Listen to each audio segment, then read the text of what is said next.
We chose this day to schedule the Creative Theory Colloquium because of the main reason that teachers, when they sing, particularly our teachers, my teacher, told us that teaching is about enabling your students how to question and seek answers, but find questions in the answers. Every answer has further questions. So learn to question and never get satisfied with any answer. That is the message we learned from our teachers, my primary school teachers, my high school teachers, and the greatest of them all, inspirations to me, Ramdesh Singh. I always remember this, and last year one of our students, Professor Dharmendra Kumar, now in Bhopal, or somewhere in Madhya Pradesh, he reminded me to say the whole sloka from the Gita. Tadviti pranipatena pariprasnena sevaya upadekyanti te jnanan jnanena statto darsanaha. This 34th sloka from the 4th chapter of Bhagavad Gita has made number of things at different stages of my life, and today what it means, I'll tell you, because all the commentaries that I read, whether it is Vinobas or from Tilak to Vinoba to many other Krishnans and so on, they want to soften the meaning of Pariprasnana. I read an Odia commentary which says Pariprasnana means सरल भावना से प्रश्न करना गुरु को. सरल भावना क्यों? जितना कठिन हो सकता है कठिन प्रश्न करो. There is no Sanskrit word in this, but in fact pariprasna is excessive. Pari means more. Prasna, pariprasna. Okay? That means intensely question the guru, question the teacher. That will be the best service to the teacher. So surpass the teacher by questioning intensely the knowledge that is transmitted to you. Okay? So I was very upset when I read Saral Bhavik Prasna Karo. So same with the Tadviti Pratipatana, respecting the norms and the rules of knowledge of the teacher. Respecting means comprehending why those norms have come and transmitted to us, transmitted to you, to your generation. And those norms also have to be questioned. So, in fact, the other day I was reading some lines to Savita and Manindra. Uttarari prasnati prasnari uttara. Every answer has a question, and every question every question has some answer. When you asked some brilliant questions yesterday, I saw it on YouTube yesterday night. I didn't miss any part of it, right up to the Thanksgiving by Vitusa. So I just couldn't sustain my energy to stay on beyond 7 o'clock. So that message, question. And I'm so glad over the last 10 years, ever since we had our grassroots politics colloquium, which Madhurika and so many of her generation, etc., organized, we always try to say that creative theory is a continuous pursuit of truth without claiming finality about truth. Yesterday, Rajiv also dealt with that later. So it was continuous pursuit of truth. So if I am a Marxist, dialectical and historical materialist. But dialectics is not dichotomy. Dialectics establishes relationships and it is not binary. There are several dialectics operating. And we started our quest by applying Marxism to caste, race, gender, religion, environment, everything. That's why we are very proud of being students of politics, because issues of power, freedom, domination, liberation, they are in every aspect of life and society. That is what politics is all about. That's why we want, I very much like that formulation of Rupa Manjari Ghosh, transdisciplinary. In fact, these disciplines are all historically set. Sam Bernard created some new programs. We were party to that, and so on. So we create disciplines, but some questions we always insist on asking.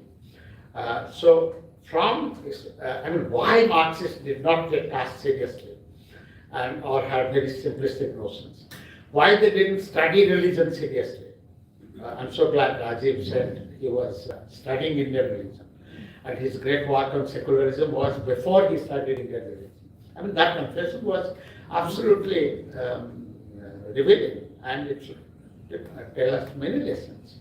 I'm studying Indian history and world history today, particularly Third World, African, Asian, Latin American history. We have theorized on the Third World all our life, and so on. In other words, that pursuit of truths about life, society, and knowledge. But Singh used to say, theory is about reflecting on a problem, and problem is in the human condition. Today, human condition I will replace as a human nature and so on. So the actual condition, the real condition, or the practical condition, whatever you want to use. So that non-anthropomorphic concept of existence in the planet. So we try to understand that. So I can go on, but I don't want to take this great panel's time. And I'm so glad, as I said, this is one of the happiest moments I'm realizing, seeing at least 3 generations, and probably this era generation is maybe the 4th, and so on. And so thank you, all the best. Happy Teachers Day again to all of you. Thank you.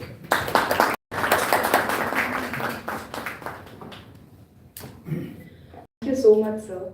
You've truly been an inspiration, and it's really a gift to be able to be not only amongst you, but also in the presence of so many other teachers who have continued to inspire all of us. Now, Creative Theory Colloquium has always raised timely interventions, and over the past colloquiums, this has been the case. Last year's colloquium, as Professor Savita Singh mentioned, was dedicated to Herbert Marcuse, and it explored the future of thinking crisis and possibilities. Now, I request Sarvesh Pratap Singh to present the Creative Theory Colloquium report of the previous year, CTC report 2022. Hello everyone, good morning. Thank you for joining us.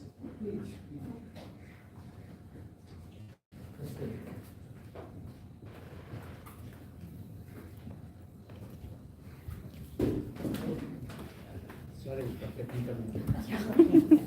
A lot of people are asking from everywhere. A lot of people watching. Many of our students are abroad now. They are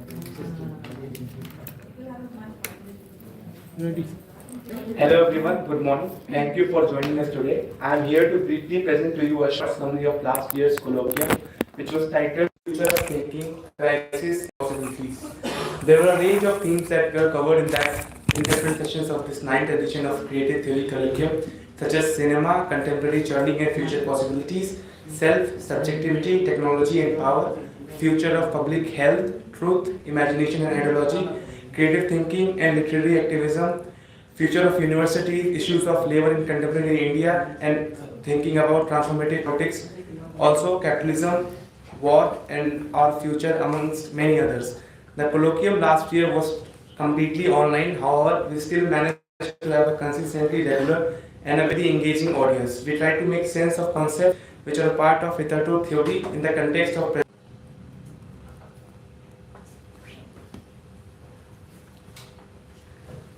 However, the theme extended itself to include the impact of technological developments and the significance of power in the formation of self and the probability of subjectivity. In yet another interesting panel on troubled economy and grassroots experience, the talk was about the economic and the political, and whether in a democracy the former has precedence over the latter and vice versa. We discussed whether capturing the stage is perhaps the only genuine option for a shot at bringing societal transformation, especially in India. The discussion around the panel on issues of labor in contemporary India took place in the backdrop of the neoliberal paradigm, which prioritizes capital over workers' life and livelihood and its subsequent socio-economic as well as political impact. Another area of focus in this session was the state-capital collusion and freedom of policy, politics, economy, and society in India. The colloquium was put to a closure, though only in terms of sessions and not in terms of ideas, by the round table, which is a format typical of creative theory colloquium. In the round table, we tried to make sense of all that we discussed with the aim to make our creative theory more creative as well as prepare ourselves against the new and dynamic forces of technology and capitalism. We further reinforced in the values we believed in, which is creative, critical, and constructive thinking. We kick-started with this year's Creative Theory Colloquium in an inaugural session yesterday, which was on unveiling paradigm shift towards transformative social science in contemporary times, where eminent personalities like Professor Gopal Guru, Professor Arnold Farr, Professor Rajiv Bhaga, Professor Shyam Menon, and Professor Rupamanjali Ghosh participated in the discussion. I believe and I hope that the 10th edition of Creative Theory Colloquium will be as engaging and intellectually rich as the previous colloquiums. I would like to thank everyone again who have joined us here today and hand over the mic to Sanjana to take.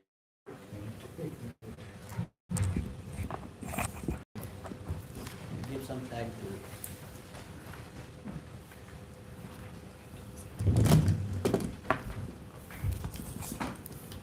Sanjana, just a few seconds. Microphone. Acha, okay. Start. Now I invite Dr. Rityosha Tiwari to officially begin the colloquium this year.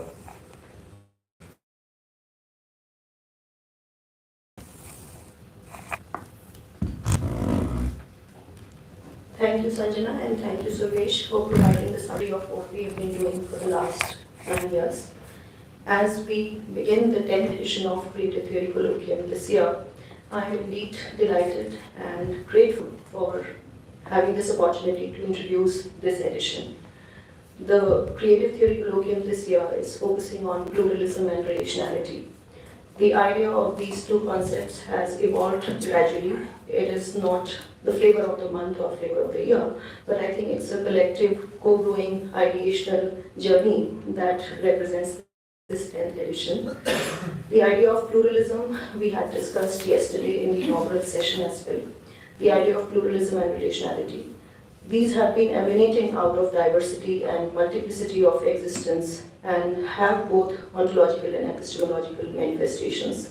And we began the journey with deep reminiscence from scholars from different fields, not just from social sciences, but from people who have been practitioners of disciplinary methods.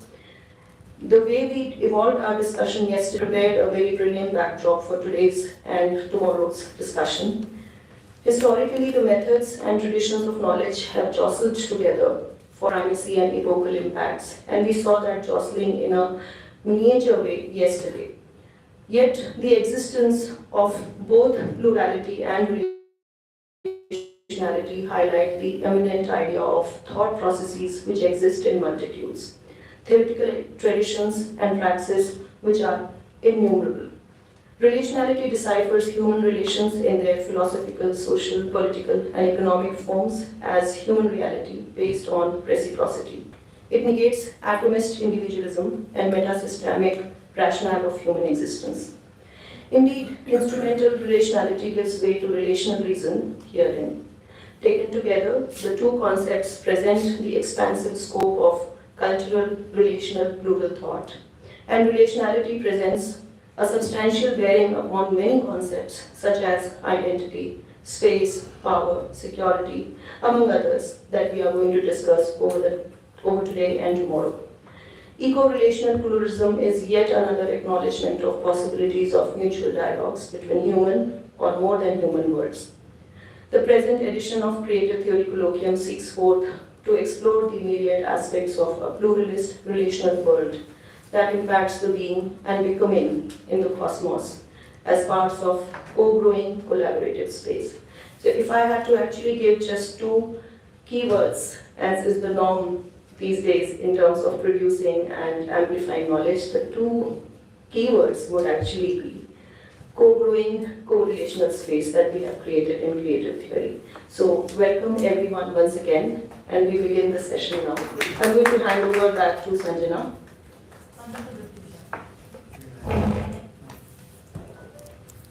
Thank you so much, ma'am. Now we will have to break for tea for a bit before we begin the session. They have set up the tea and... 10 o'clock, why?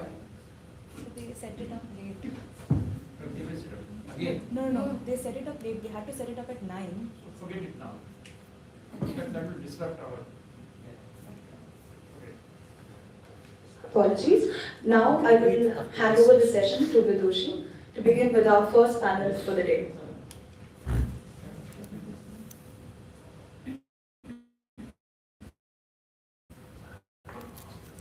Good morning and welcome to one and all present here.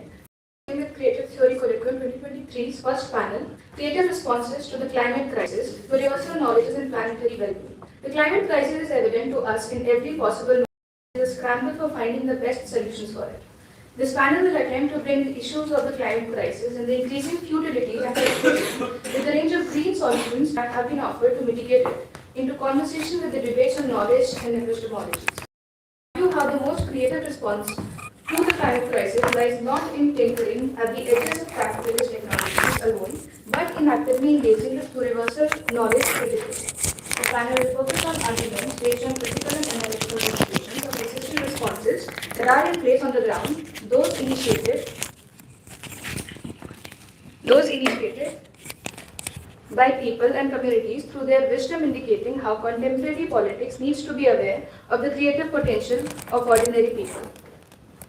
This panel will be chaired by the coordinator, Professor Madhurika Banerjee, professor at the Department of Political Science, University of Delhi, where she has been since 2004.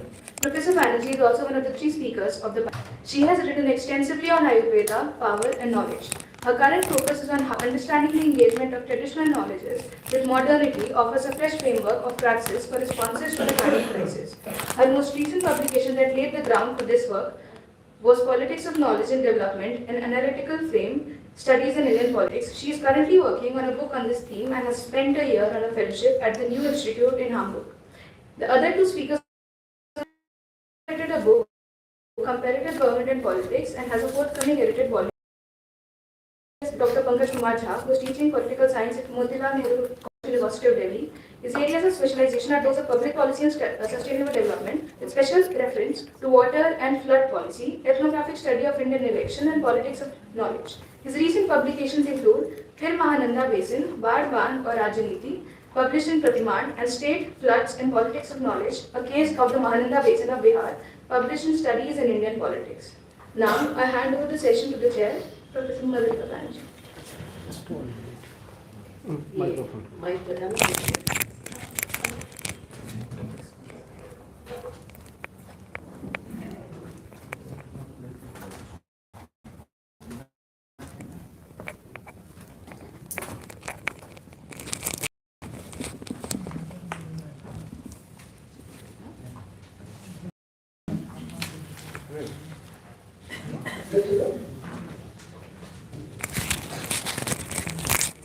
Okay.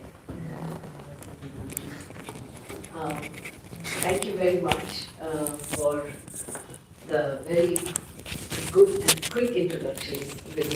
Usually, the meetings of panels take up so much time in the introduction. I requested that we go very easy on them, so that helps. I must say that very, very happy to be part of this panel and to be part of this colloquium. It's been such a long effort, and congratulations to Mani and Sarita and all our colleagues who have carried something, because carrying something tenaciously, always builds so many things. It builds arguments, ideas, people, networks, and generations of students, as Professor Martin pointed out. To be part of this kind of initiative, and we hope to be more active in this effort from this colloquium onwards. Since Vidushi has actually introduced basically what our panel is going to be about, I won't spend any time doing that and go straight to my presentation, which will be followed by Pushpa's and then Pankaj's. But I do want to say that the work that the three of us bring is work that we have done together. Thinking about the politics of knowledge in development, in particular, this is very important in the context of development, because we inherited the critique of development discourse and the search for alternatives, and from there we came to an understanding that unless the knowledge base of development itself was questioned, we would not be able to bring credible alternatives to the development model. And from there, then, we went to studying different kinds of knowledge systems. And I'm very happy to share with all of you here that we have a small group, each of us who is interested in different knowledge systems. And what we try to do is to study these knowledge systems in great depth from at least 5 different vantage points. We look at how they have historically evolved through colonialism, at least through colonialism, if not the pre-colonial part, but through colonialism and the post-colonial period. How, it's been said that we are in the process, this is a creative process of trying to find ways of understanding what we call these knowledge systems. But yes, the idea was to understand them historically, then to see how these non-modern knowledge systems have actually encountered modernity in different spaces. So how they've encountered the state, the way in which policy has been made, how it was made, and why it was made a particular way.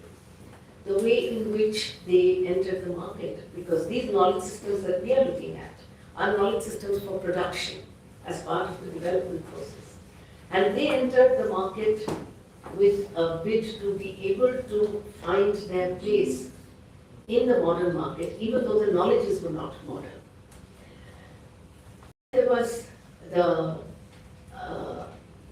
understanding of how, the state and the market are very spaces in which knowledge is developed and evolved. But there are spaces which are devoted to the creation of knowledge. This is a very uniquely modern institution of research. So where research is separate from practice. So in these spaces, how these knowledge systems were constituted. And then we find that as political scientists, we are looking for people's engagement.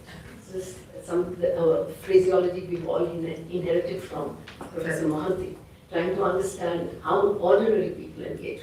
And then we find that they not only engage, they are co-creators of knowledge. And so how collective action around these knowledge systems have helped them not only survive in their encounter with modernity, but also thrive and remain, in the game, as it were. So this, in fact, is these kinds of studies, and we studied a number of different knowledge systems.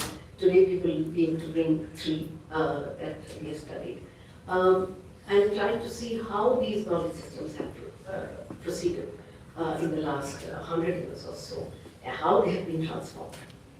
And then this study fits into a much larger question, and the larger questions are important, which is that now that there's a climate crisis, and there's so much being written, and the major IPCC reports, which are written mostly by scientists actually.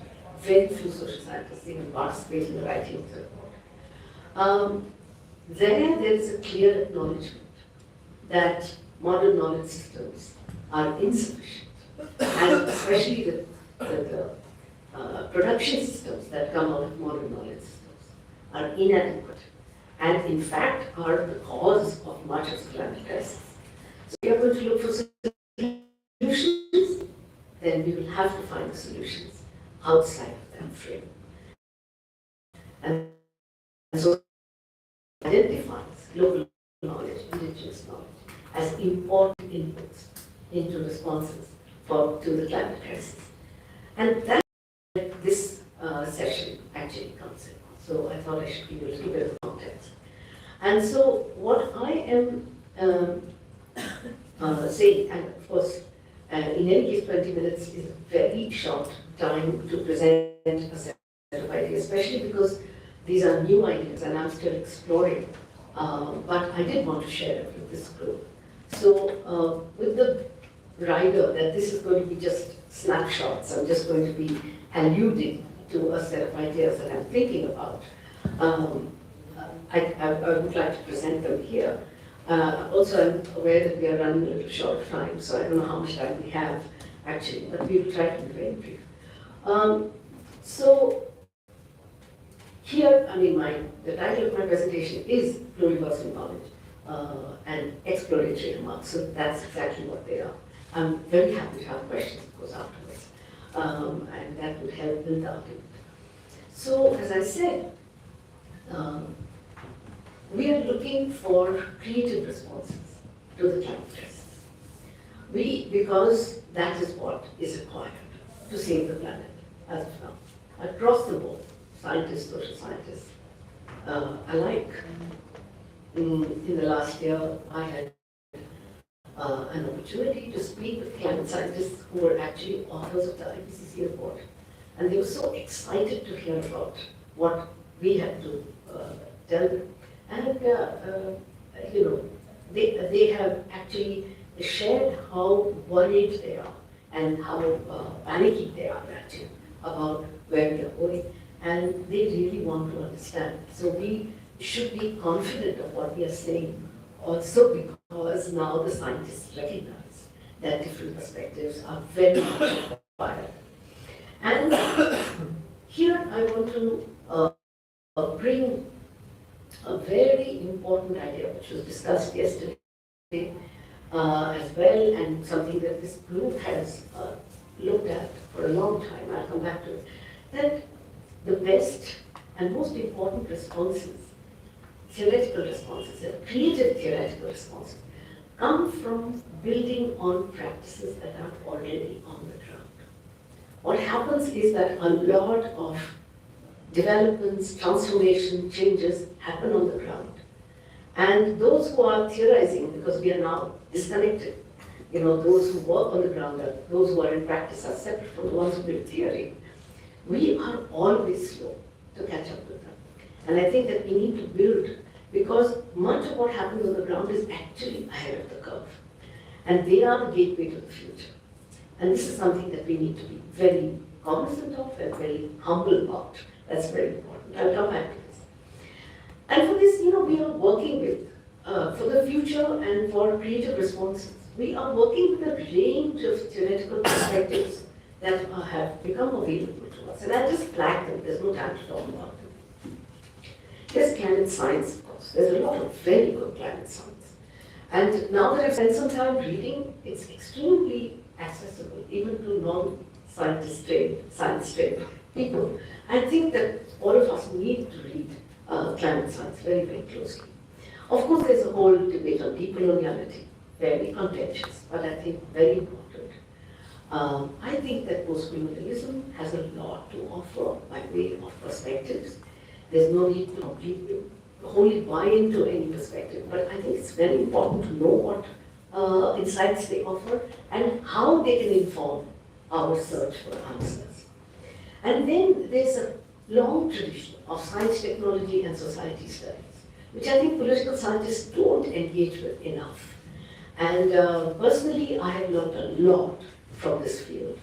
And I think we could do well to engage with that. And creative theory the kind of creative theory we are looking for as a response to the climate crisis, I think has a lot to learn from science technology studies. But you know, we also need to know what we're working against.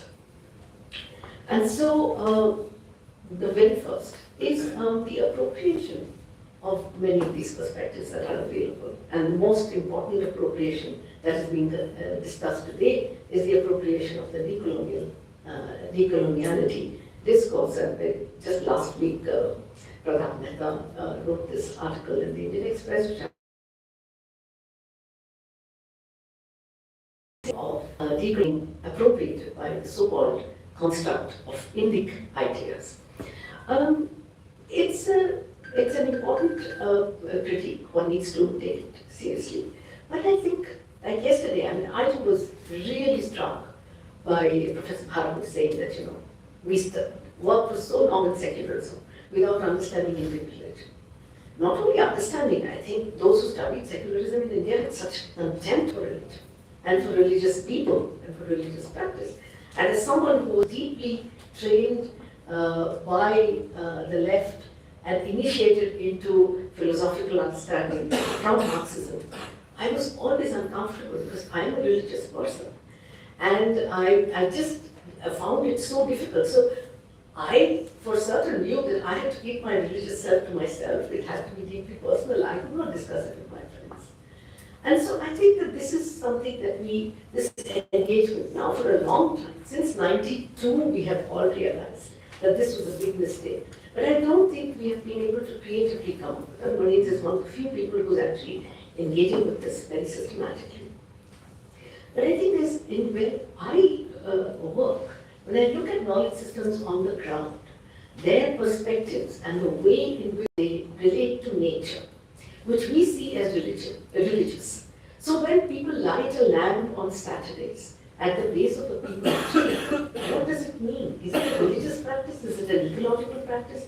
And now, for a while now, we've been talking about these things. But I don't think that we have really understood what part of it is something that we can use to advantage and what is it that we need to start up against. So we need to mount very clear alternative conceptualizations. And we need to draw a larger and more inclusive perimeter of ideas. I'll come back to this.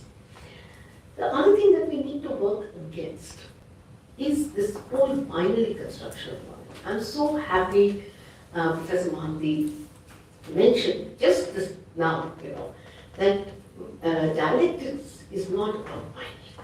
This is very important for us to understand that we, you know,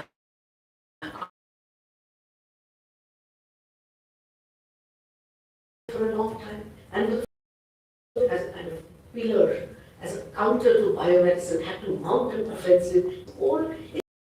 We need to understand, but we also need to understand that continuing the binary is not serving the purpose of what knowledge creation should. And I'll talk about this again later. Right? So now I'm just listing what are the things that we are standing against in order to offer creative theory. The third thing that we are standing against is what has been theorized as the capital O-scene. Because the Anthropocene we all work with. Anthropocene we all understand. We understand that the climate crisis is a product of the Anthropocene, as we all understand. But some scholars have argued, when we say Anthropocene, we implicate all of humanity. Whereas it's not all of humanity at all, it's a very small part of the humanity that's responsible for this crisis. And the part of the humanity that is responsible for the crisis is that which is closely aligned with capital. So it's really a capital, you see. And the alliance between science, economy, and epistemology, that as vested in industrial capitalism and production systems carried on for centuries, this is an alliance which we need to understand. Post-colonial states have entrenched this alliance. So when we say for everything we look for solutions and creative, any solutions or responses to crises that we look at, we look to the state. I'm not saying that the state should not be responsible. Please don't misunderstand me on that. The state is responsible, but we have to understand that this is the very state that has completely entrenched the capital city in post-colonial countries. So when we offer a creative response, we have to be very aware of which state, what state are we talking about. And as my friend said earlier, are we talking about appropriation of the state? We've been talking about it for a long time. We've seen that that does not always work.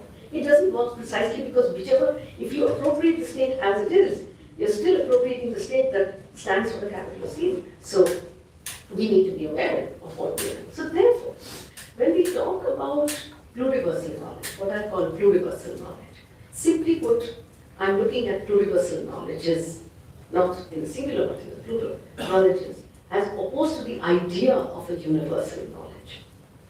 And I am saying that the contours of pluriversal knowledges need to go beyond the binaries of epistemologies and the claims of the universality of science, and it has certain components. So I'll very, very quickly go through these components. The very first, and I began with this, is voices from the field. And at two levels, those of us, my generation and a generation after us, we were involved for 24 years in running the politics globally, and how much we learned. And very proudly, I'm happy to share with you that in my 1 year in Hamburg, when people said, what kind of dialogue do you think we need to have for sustainability? I said, we need to have a dialogue between academics and activists. And they said, what exactly does that mean? So I held a grassroots politics colloquium in Hamburg this year. We couldn't do it in Delhi since 2014. But and it was interesting how the great German academia found it so difficult to conceive of how you have a dialogue with activists in which you are listening, because academics are not used to listening. And how much we have learned from this. I find also that, activists like Ayush, what they have done is, what we did at the national level, they are doing internationally. They have created an organization called the Global Tapestry of Alternatives. It's a tapestry. It's a beautiful word, where you are weaving different kinds so you can see different threads, different patterns emerging. And that starts with the understanding of plurality. And plurality and clear contours of relationality. I'm still, working these things out, and I'm just indicating the possibilities. And I'm saying that it is when we are theorizing from this kind of transformative politics on the ground, when we listen, respond, engage with, interrogate critically all these transformative practices on the ground, that is when we are looking at a transformative social science. You cannot have a transformative social science that does not actively engage with what is happening on the ground. I have lots of examples, but I know that if I start talking about them, I will take up more time than I should. So I won't talk about the examples, but very happy to share with them. One or two? Okay, so, let me give you an example from Ayurveda, because that's one area of knowledge system I know best. For a long time, a very standard critique about many of these medical knowledge systems like Ayurveda is that they are based on, practices, and they don't have any theoretical framework, and they don't have any evidence. That is the, sort of ultimate, devastation of these knowledge systems. You don't have any evidence, which is completely untrue. The point is that their evidence base is developed and presented in languages and patterns that we do not understand, that we do not relate. And we've been, and social scientists like me have been saying this for a very long time. It's in my 2009 book, 15 years ago. But fed up of listening to this critique, a brilliant Ayurvedic physician in Kerala man called Ram Manohar, decided to create a randomized clinical trial based on Ayurvedic parameters. If anyone's interested in the details, I'll be very happy to tell you the full story, but here I'm just telling you the bare bones. He created a set of parameters, took them to the National Institutes of Health in Bethesda in the US, which is the ultimate place for biomedical research, and offered it to them and said, I have a clinical trial ready for our treatment of rheumatoid arthritis, which I think everyone knows here is a very, very difficult condition to treat. And biomedicine does not have a treatment for rheumatoid arthritis. They have a medicine called methotrexate, and they wanted to do a clinical trial on methotrexate. So Ram Manohar said, okay, you do your clinical trial on methotrexate, we will do our clinical trial on the thing we have. So NIH it took him 3 months to convince, again and again, explaining how he created the parameters. They were convinced. They said, all right, fine, come, we will do the trial here. And we do a 6-week clinical trial, you can do it with us. He said, no. No Ayurvedic medicine can work in 6 weeks, especially for rheumatoid arthritis. I need a 6-month trial. And I will give you the entire protocol for it.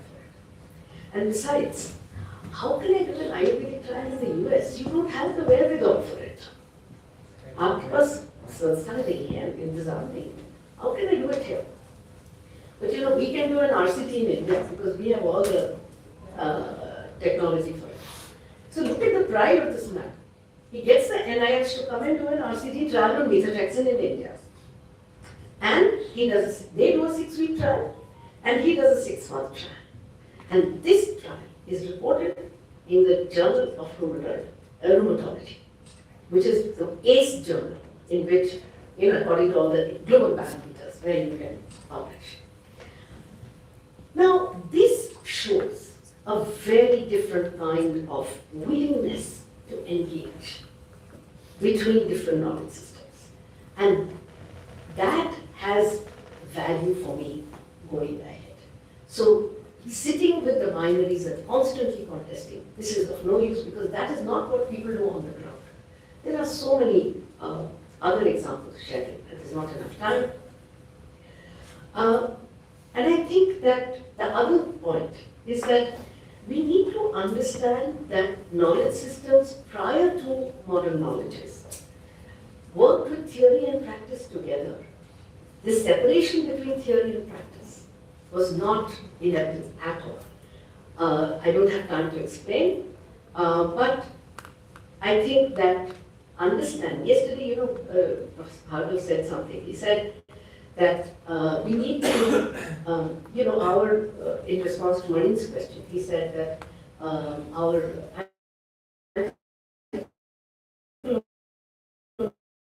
completely closest we have come in the modern period to bringing theory and practice together.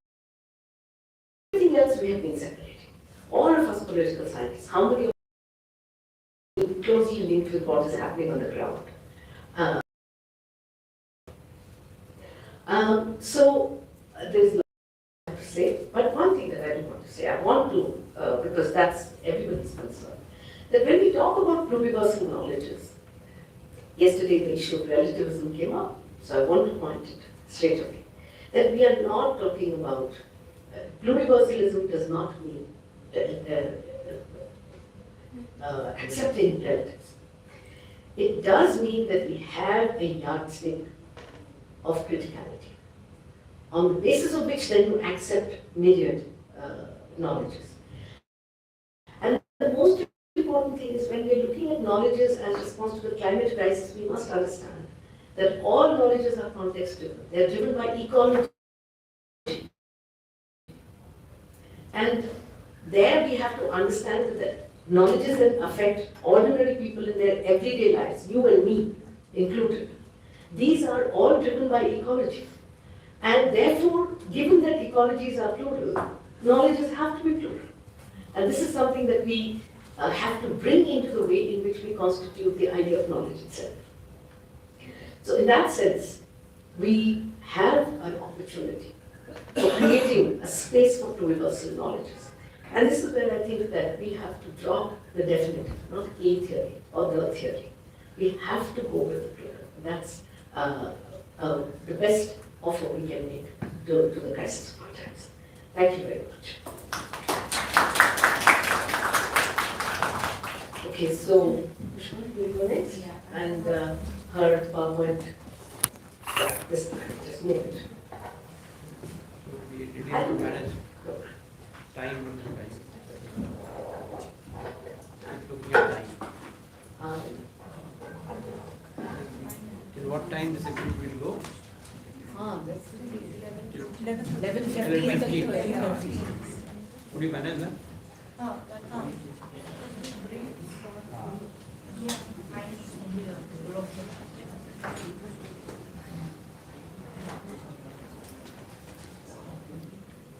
Good morning, everyone. I want to begin by thanking organizers, particularly Professor Malin Thakur and Professor Satar Singh and the entire organizing team. This is a wonderful program and a very creative program. Indeed, this is a creative colloquium. The topic of my presentation is climate crisis and agriculture, exploring agroecology as innovative pathway to climate resilience and sustainability. Can we go on to the second slide? Yeah. Climate change has emerged as one of the gravest challenges of the present world. Its impact is evident in terms of widespread disruption of ecology, depletion of natural resources, and irreparable loss of biodiversity. Agriculture, one of the key livelihood activities, is adversely impacted due to its sensitivity and dependence on climate variations such as temperature rise and altered amount and intensity of precipitation. According to the 2014 assessment report of Intergovernmental Panel on Climate Crisis, climate variability would greatly impinge on traditional livelihoods and will magnify issues of food insecurity, loss of income, security, and welfare. Whereas climate change impacts all, some people and communities are more vulnerable than others. Climate change has differential impact on women and men due to recalcitrant patriarchal arrangements that limit their access and ownership to resources. Can we go on to the next slide?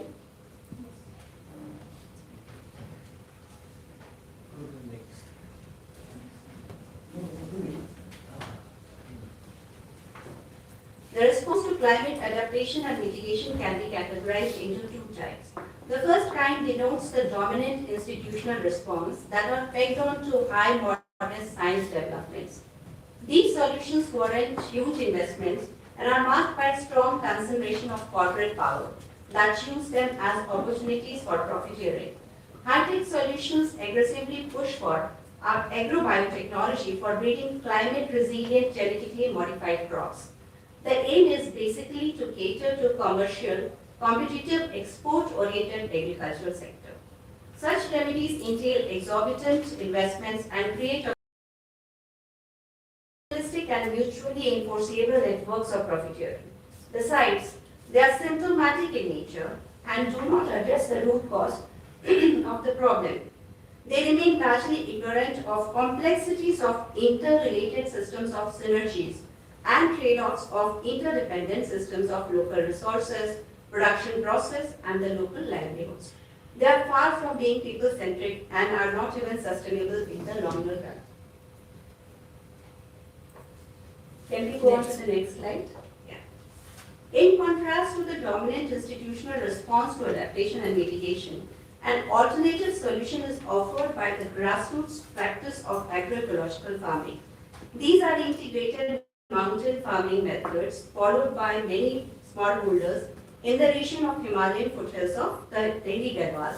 They represent existing practices of agroecological farming anchored in indigenous knowledge and have a long historical legacy.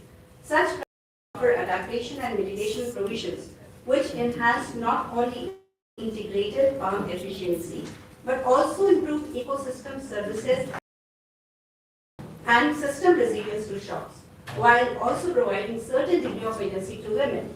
Agroecological systems have evolved in symbiosis with nature and have farmers in their centrality. They are based on wider community participation and also give recognition, control, and sense of ownership to people. There are a range of agroecological practices observed in the region, Bararaja being one of the eminent. It represents a local system follows the agricultural cycle of kharif crop, in which the seeds are sown in May-June and are harvested in September-October.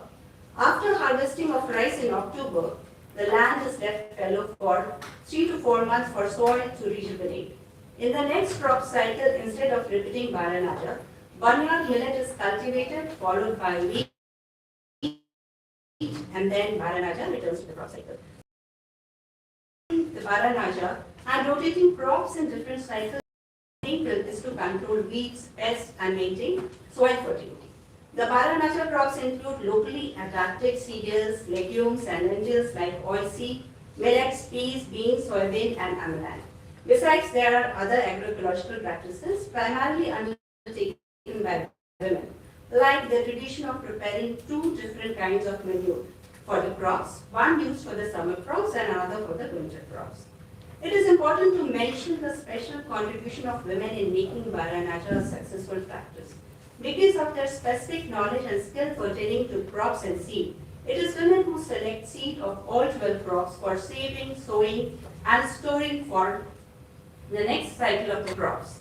Baranaja acquired crucial importance as an efficient instrument to address the challenge of climate crisis due to enormous biotic and abiotic stress resilience of its crop, making it highly climate resilient. The biological analysis of such local cultivars proved them to be highly adapted to local conditions, increasing their fitness to soil, pest, weather, and climate conditions. As they are native to the region, these crops also offer high palatability and other morphological advantages. The pursuit of conservation is integral to local customary practices related to farming in the hills. People have themselves constituted community institutions like Van Suraksha Samiti, Mahila Mangaldas, and Pani Panchayat that enforce conservation rules and restore key ecosystem services. One Suraksha Samiti controlled forest fire, overgrazing, firewood collection in reserved forest area, while one Sevak and Pani Chowkidars safeguard water resources and regulate water supply in the agricultural fields. The felling of green woods and bark of pine trees is prohibited and offenders are penalized by the Samiti. These self-organized community management systems are responsive, reflective, and flexible, encouraging a range of practices like rotational grazing, use of cover crops, integrated pest management, agroforestry for ecological integration, and self-regulation. So when it comes to analyzing the role of state, we find mixed responses. Fortunately, in recent times, there have been some state government policies that appear very promising in supporting agroecological practices and resilient crops. Examples are Comprehensive Revival of Millet Program, CRMP, which was introduced in 2016 in the state of Telangana and Andhra Pradesh. And second one is Odisha Millet Mission, which was introduced in 2017 by the Odisha government. As evident from their names, these policies are dedicated to millet farming and offer direct incentive to farmers while they also benchmark prices of millet. They have been able to create a market of value-added product of millet. The best part about such kind of programs is that they are one of a kind.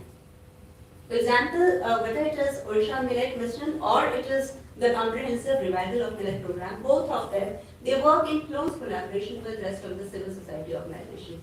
So there are many civil society organizations that work at pan-India level. So we have ARSHA, which is Alliance of Holistic and Sustainable Agriculture, and we have ASAN. They have not just been guiding, but also have been helping the farmers who are involved in the clusters in these programs to successfully plug into the markets. Now, coming to the challenges, the next slide. However, these agroecological farming models are fraught with challenges due to several reasons. First of all, there is hardly any government support for such initiatives. All support still remain diverted to conventional farming, especially to fertilizers, despite their huge carbon footprint. This is because of the reason that vision of agriculture is still coupled with the idea of productionism. I can talk about this later when there are questions. This view believes that increasing yield is remedy to all problems, including climate change, without factoring in the other crucial elements of production process and the negative externalities. Apart from these problems, there are issues of connectivity to the market for the farmers. Last but not the least, despite centrality of women in these practices, there is a wider gender gap manifested in women's disproportionate rights in land ownership, access to resources, opportunities and markets, exclusion in decision making in agriculture, and so on. However, even if women's participation in agroecological farming isn't empowering them in all spheres, it is having some benefits like supporting better household nutrition in the face of shocks. In a decentralized community based on local food supply chains, women farmers can their food and nutrition basket by farming those crops that they want to serve to themselves and their families. Hence, these problems notwithstanding, to conclude, this paper argues the need of seriously engaging with these local knowledge practices, their mainstreaming, and their integration in policy regimes on climate change, their upscaling and sustainable intensification because of their pertinence for mitigation, adaptation, and wellness empowerment. This will gradually shift the orientation of adaptation policies from technocentric approach to those inclusive and representative of local culture, people, and their environment. With these words, I will conclude here. I'll be more than happy to take the questions and engage further on these issues. Thank you.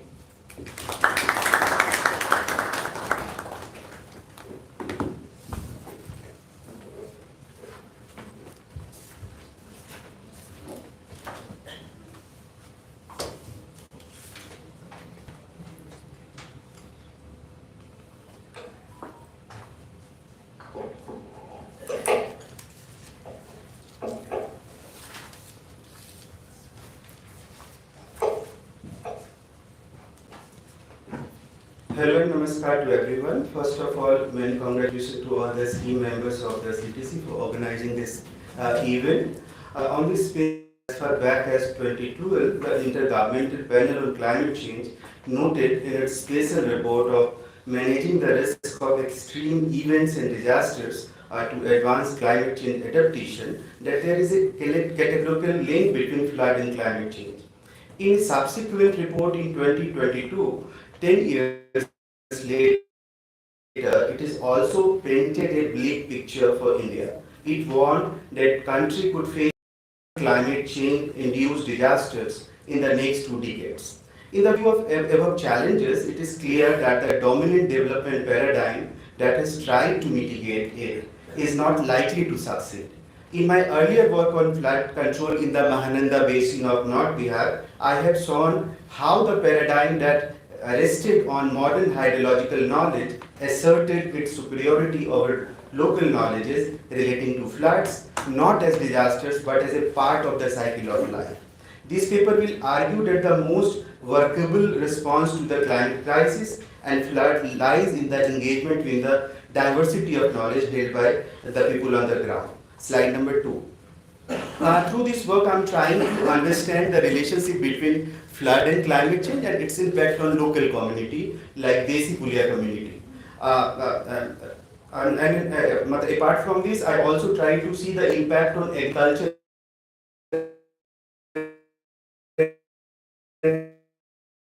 How is the response to the climate crisis in India, and to explore how the local community uses their knowledge and wisdom to mitigate, adapt, and manage the problem of climate-induced flood catastrophe.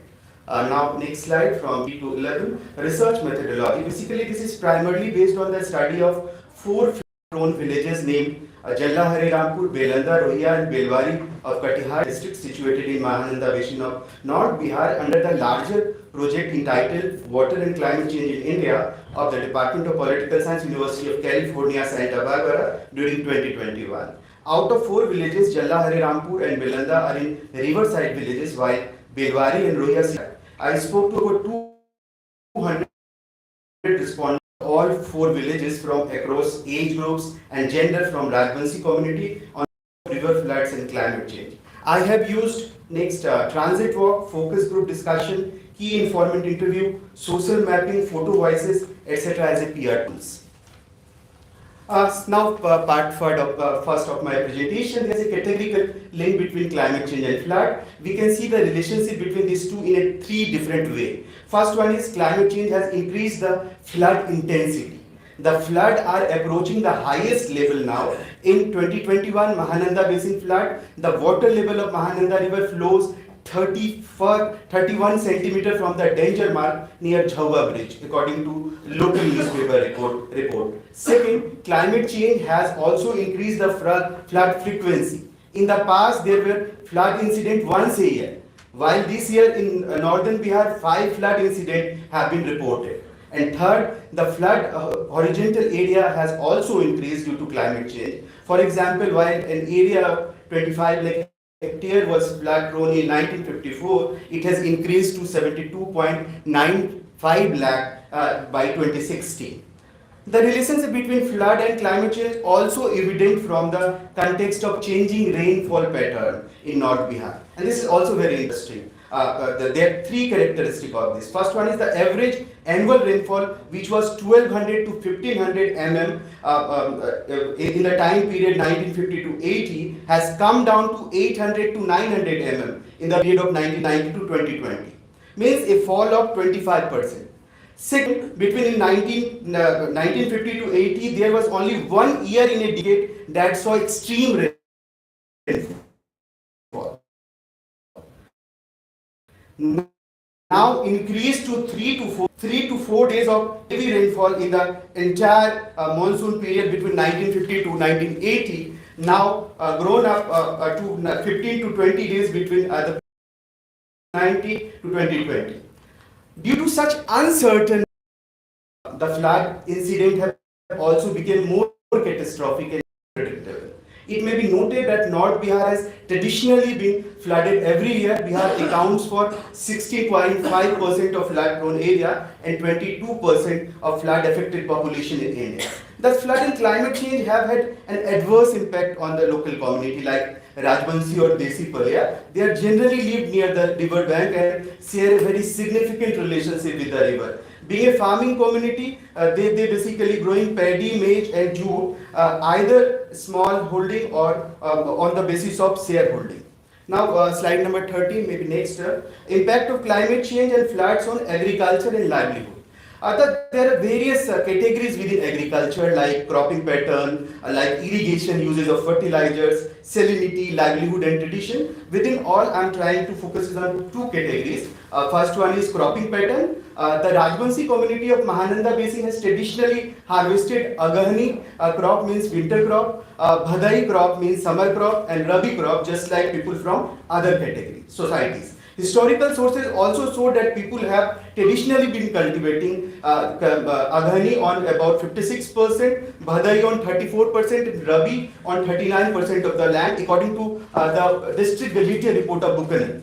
Now slide number 14 next. Importantly, the cropping pattern has been a change in the last 2-3 decades. Now the people of Rajbansi community here are shifting mainly from Agahani paddy and wheat to maize and Garma paddy. And there are two reasons behind this. First, after the construction of embankment under Mahananda project, the problem of water logging came to light in which people started cultivating Garma paddy due to the change in weather conditions, cash crop like corn, so as to increase their income.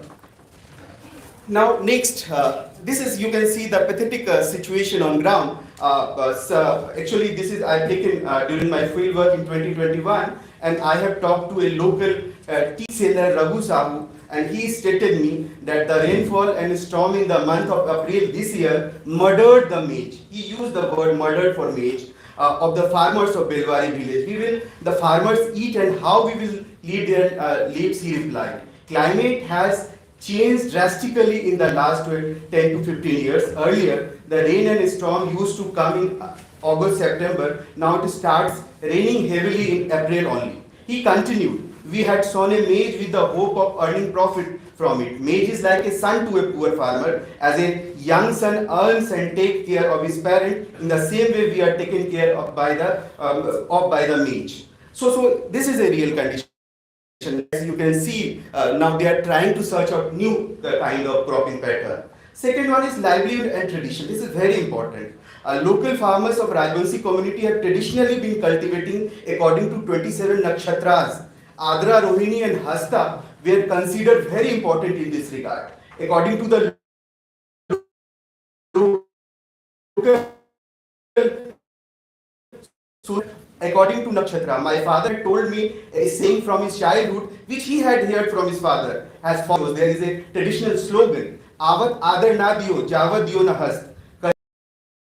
Pahun or Grihast. Means if there is no rain at the beginning of Adar Nakshatra and end of the Hatya Nakshatra, then a crisis arises for the farmer, as same as if you didn't show respect to any guest at the time of arrival and didn't see off with folded hand at the time of departure, then the reaction of guest you can understand. Similarly, District Gazetteer of Rai Chaudhary also pointed out that if there is a rainfall at the beginning and during the Hatya, it is expected that there is a good crop. But you can see the reality on ground. Local villagers also stated that yes, Rohini Nakshatra is very important, Adra is also very important.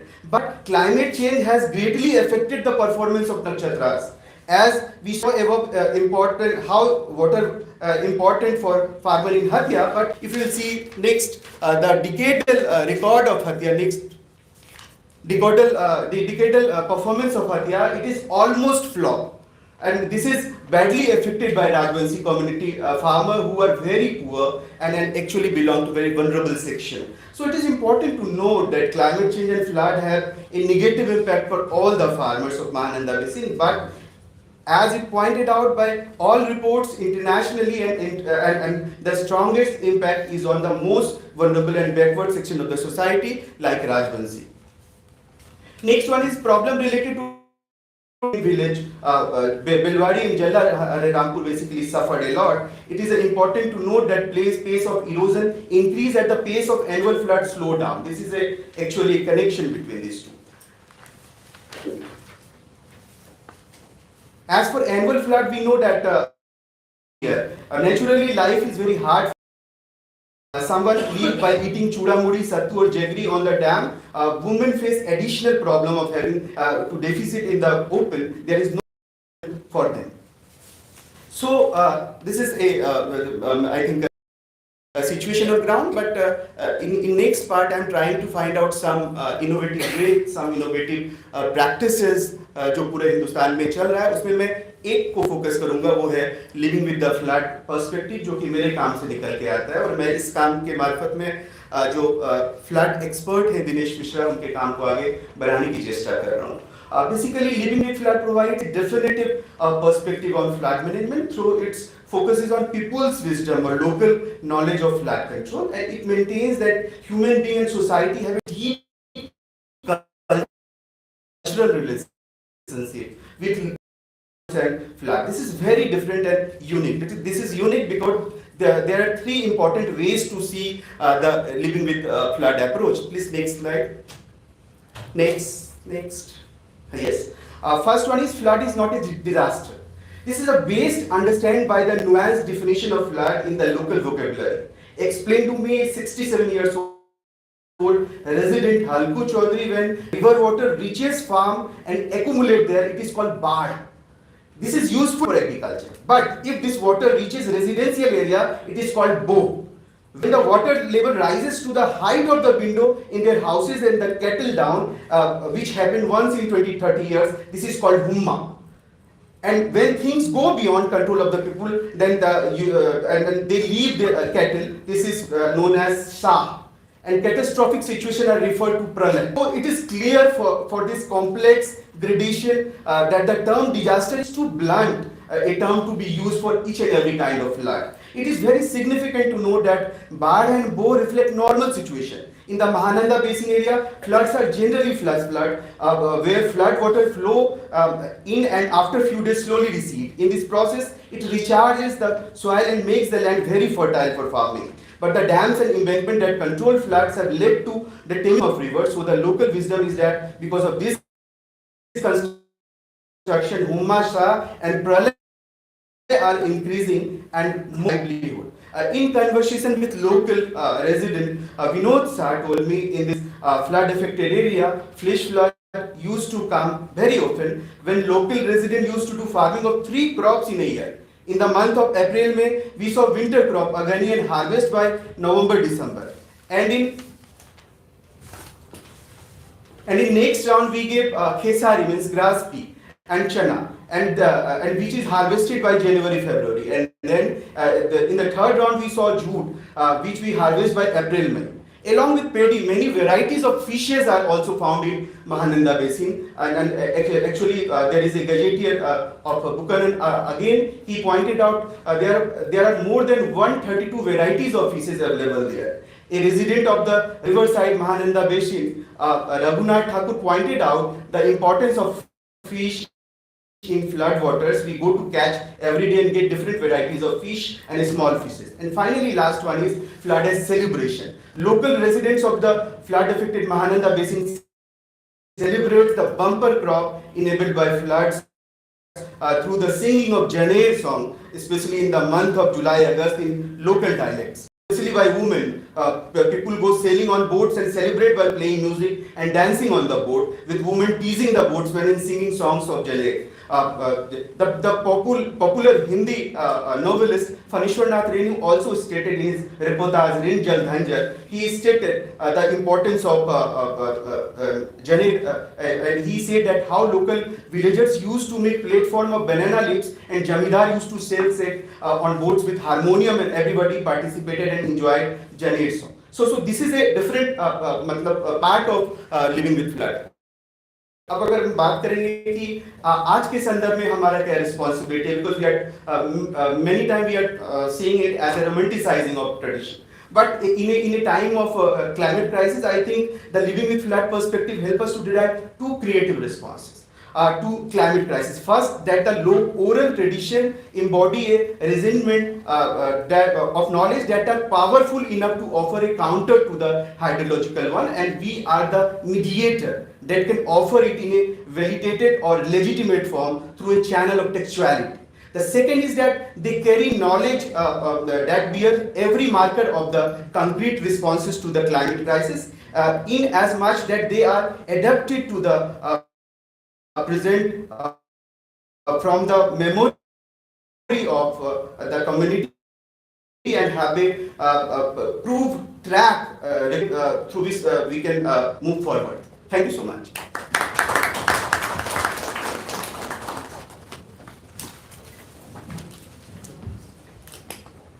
We have about 5 minutes. Maybe a little bit more than the organized, but we started late, so we have about 10 minutes of people. Okay. If anybody has any question, I have a question. And we have 5 minutes. No, You have 5 minutes, we have 5 minutes. No, we should have a little more than 5 minutes because we began late. No? Yes.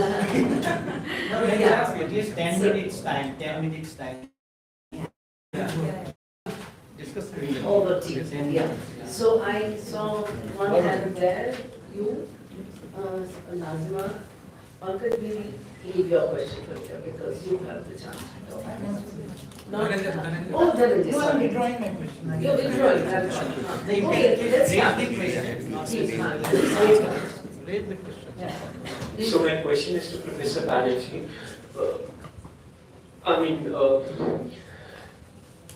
The whole idea of having pluribus in some sense when it comes to a knowledge system actually does make sense to me also. But coming back to going to the main point of the question that you have worked on Ayurveda as a knowledge system. My concern concerning different knowledge systems when it comes to the question of medicine is that, for instance, if we look at not Ayurveda but something like homeopathy. If I'm not wrong, homeopathy, this is based on not homeopath's response, but rather how allopaths perceive homeopathy and what is their understanding of homeopathy. They say that it's nothing but placebo, and it's based. I don't know about Ayurveda. Maybe Ayurveda does not contradict the fundamental mechanisms. So, in that sense, that's because their concern are also valid. Keep it short. Yeah, if it's, yeah. Shall we collect some questions at once? Let's collect questions, yeah. This is to Pankaj. I could not resist because I also come from that area only. Ranpur. Yeah. Ranpur, eh? Yeah, I am from Ranpur. So,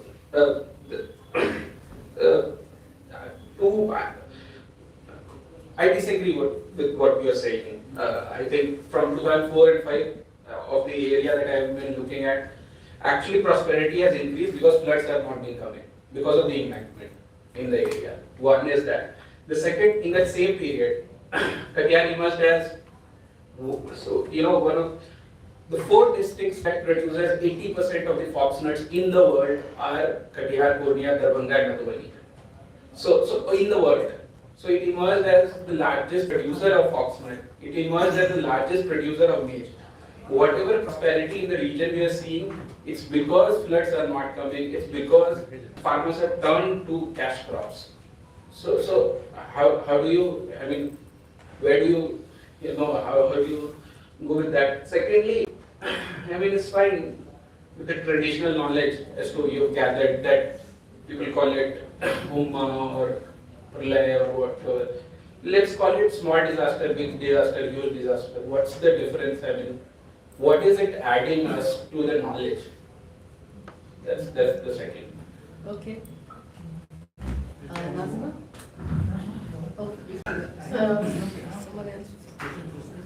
Reminds me of Foucault's, analysis of the relationship between that how market has all the capacity to create social science research. Now, in the now that we are discussing indigenous knowledge system, and we can see every other day how market is actually appropriating that. When somebody pops up on our screen and asks, "Is आपके toothpaste में नमक है क्या?" So that is a kind of appropriation that we are seeing. So what are the ways in which we can and we can't, market is inevitable. So how can we create a link between market and indigenous knowledge system? The second question, which is related to this, is when we create this relationship with market and indigenous knowledge system,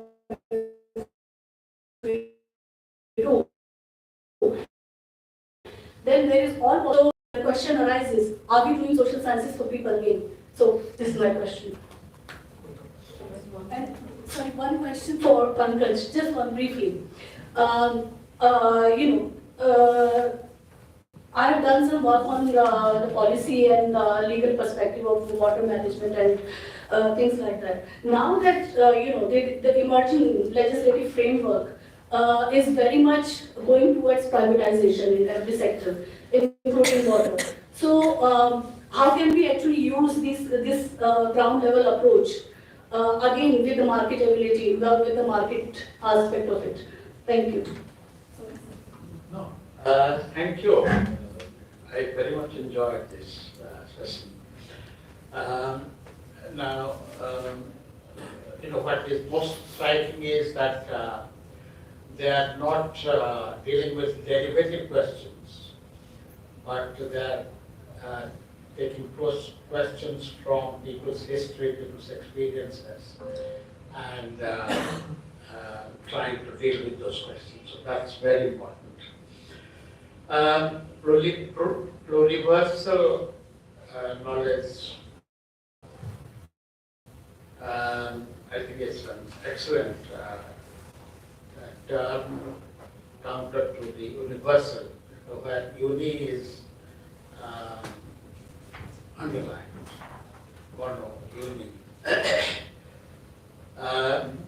Now the only question one has to keep in mind is that even before Western colonial subjugation and so on of prevailing knowledge systems, the knowledge systems have always undergone struggle, contradictions.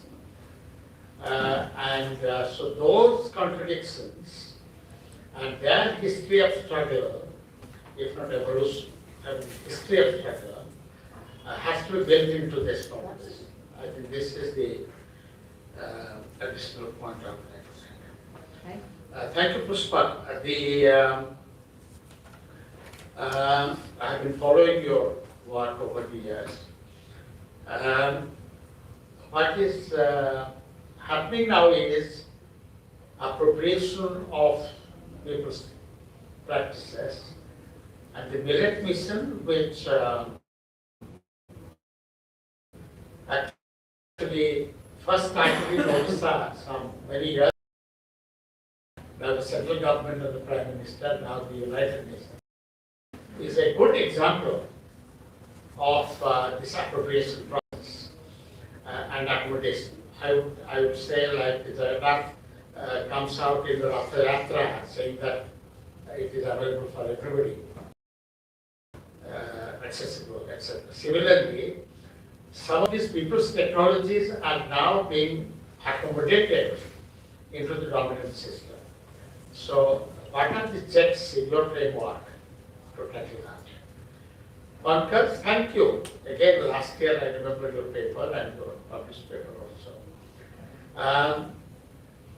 I think you will be vulnerable to the question of, you also asked the question, I forget his name. Supriya. Supriya. Because I think you have to formulate your problem to anticipate this question. And you can. I think your data is rich enough and your methodology is wide enough because you have really overcome the methodological constraints that we learn, quantitative, qualitative, that kind of thing that we learn. So you have already gone beyond those methodological constraints in search of theoretical understanding, deeper reflective understanding. You have to just formulate your problem in such a way that you can anticipate this. Thank you. Thank you. Thank you, sir. Can I take one? One more question. No, he had already raised his hand earlier. Okay. Okay. That young student. Yes. My question is for Professor Banerjee. I wanted to ask you, what is the relationship between the theorist and normativity? Put another way, what is the role of the theorist when it comes to arriving at a normative statement? Is there any substantive role? Since you are coming from a variant of activist theorizing, I feel like the question of normativity is perhaps important to address. Thank you. Can we take a couple more questions? No, I No, don't think we we don't. half We a won't be minute. able to answer any. Yeah. I don't think we. Just maybe a little. I also had a number of. Oh. We discussed over tea. Okay, so the instruction is that we close the session and we discuss over tea. But thank you very much for all the questions. And I'm sure all of us would really want to engage with each and every one of them. And we hope we have the opportunity to do that over the next day or two that we are together. Thank you very much.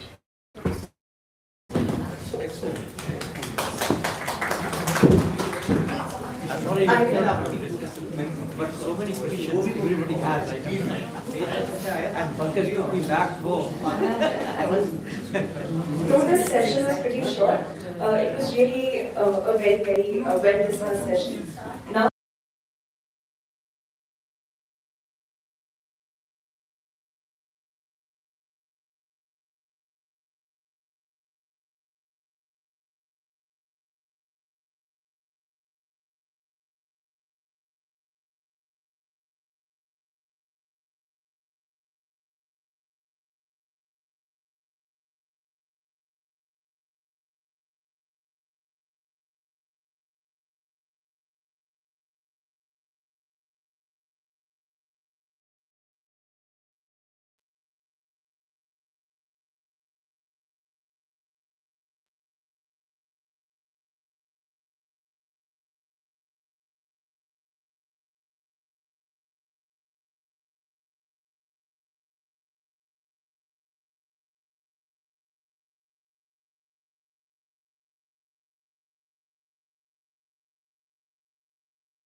be still.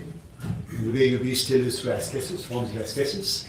And then you utter the name of the Lord, and you experience awe and wonder. So the way I see it is, we have Sat, we have Chit, and we have Ananda. And this seems to be the way the whole thing is organized. I think it's a great organization, thanks to you. I don't know how you pulled it off, but you evidently pulled it off. And we're all looking forward to it. And I'll hand it over to Anuradha. And Anuradha has been very kind. She told me over tea time she'll make sure she'll finish her presentation in 15 minutes. Thank you.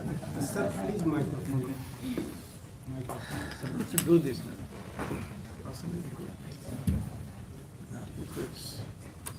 Sorry.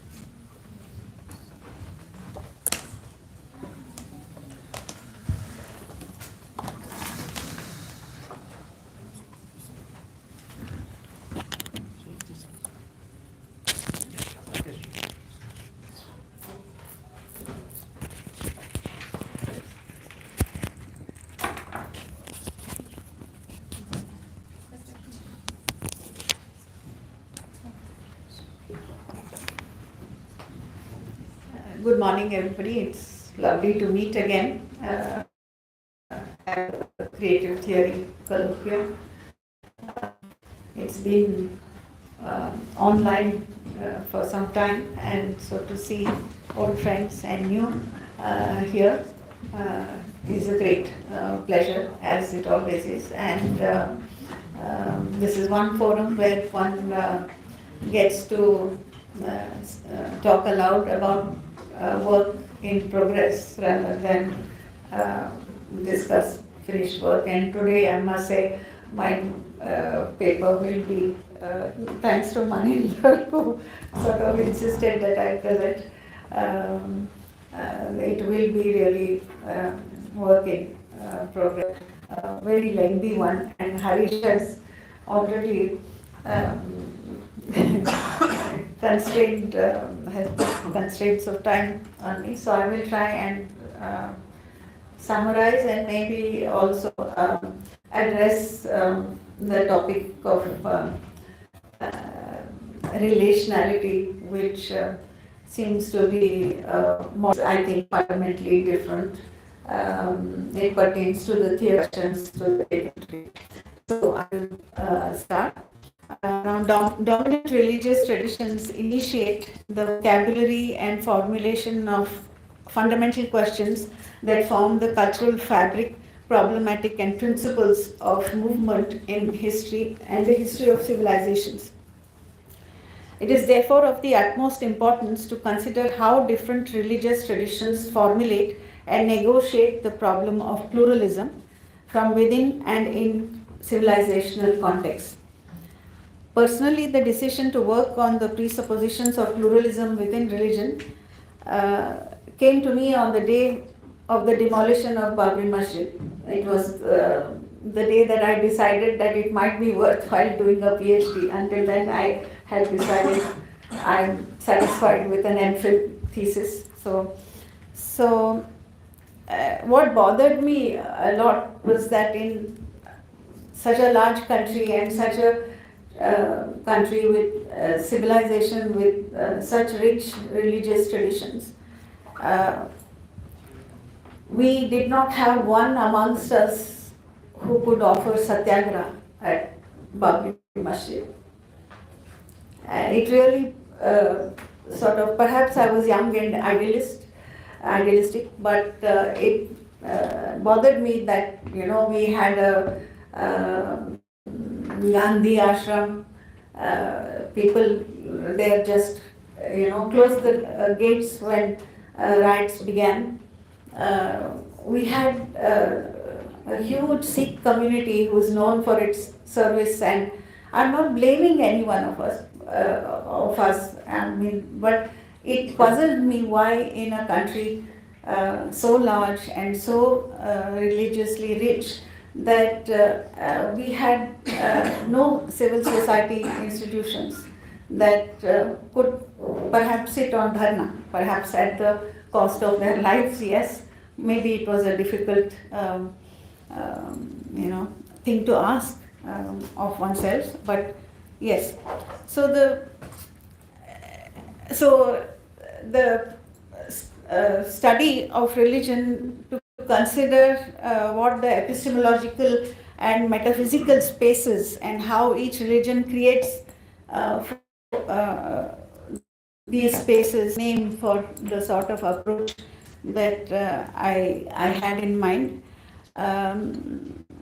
So these experiments with truth, where you could have plural ways of understanding and interpreting one religion and different religions, um, and ways which were necessarily non-violent in negotiating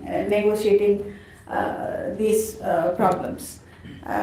So what sort of questions within each religion, so I took up Hinduism, Christianity and Islam with this problem of pluralism, and with the my own interest in therefore then allowing for different experiments with truth within that tradition, and then allowing for non-violent negotiation of problems within religion.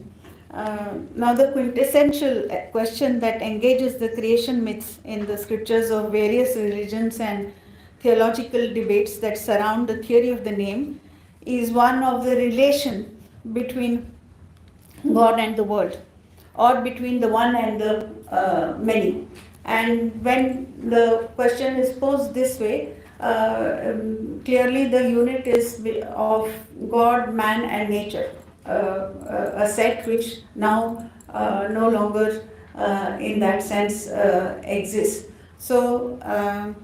So by this postulation, the crux of the matter, it may be argued, is not the reality or unreality of this world. So it is not how religious questions are usually posed about whether the world is real, whether the other world, the transcendent world, is real, or the existence or non-existence of God in this world.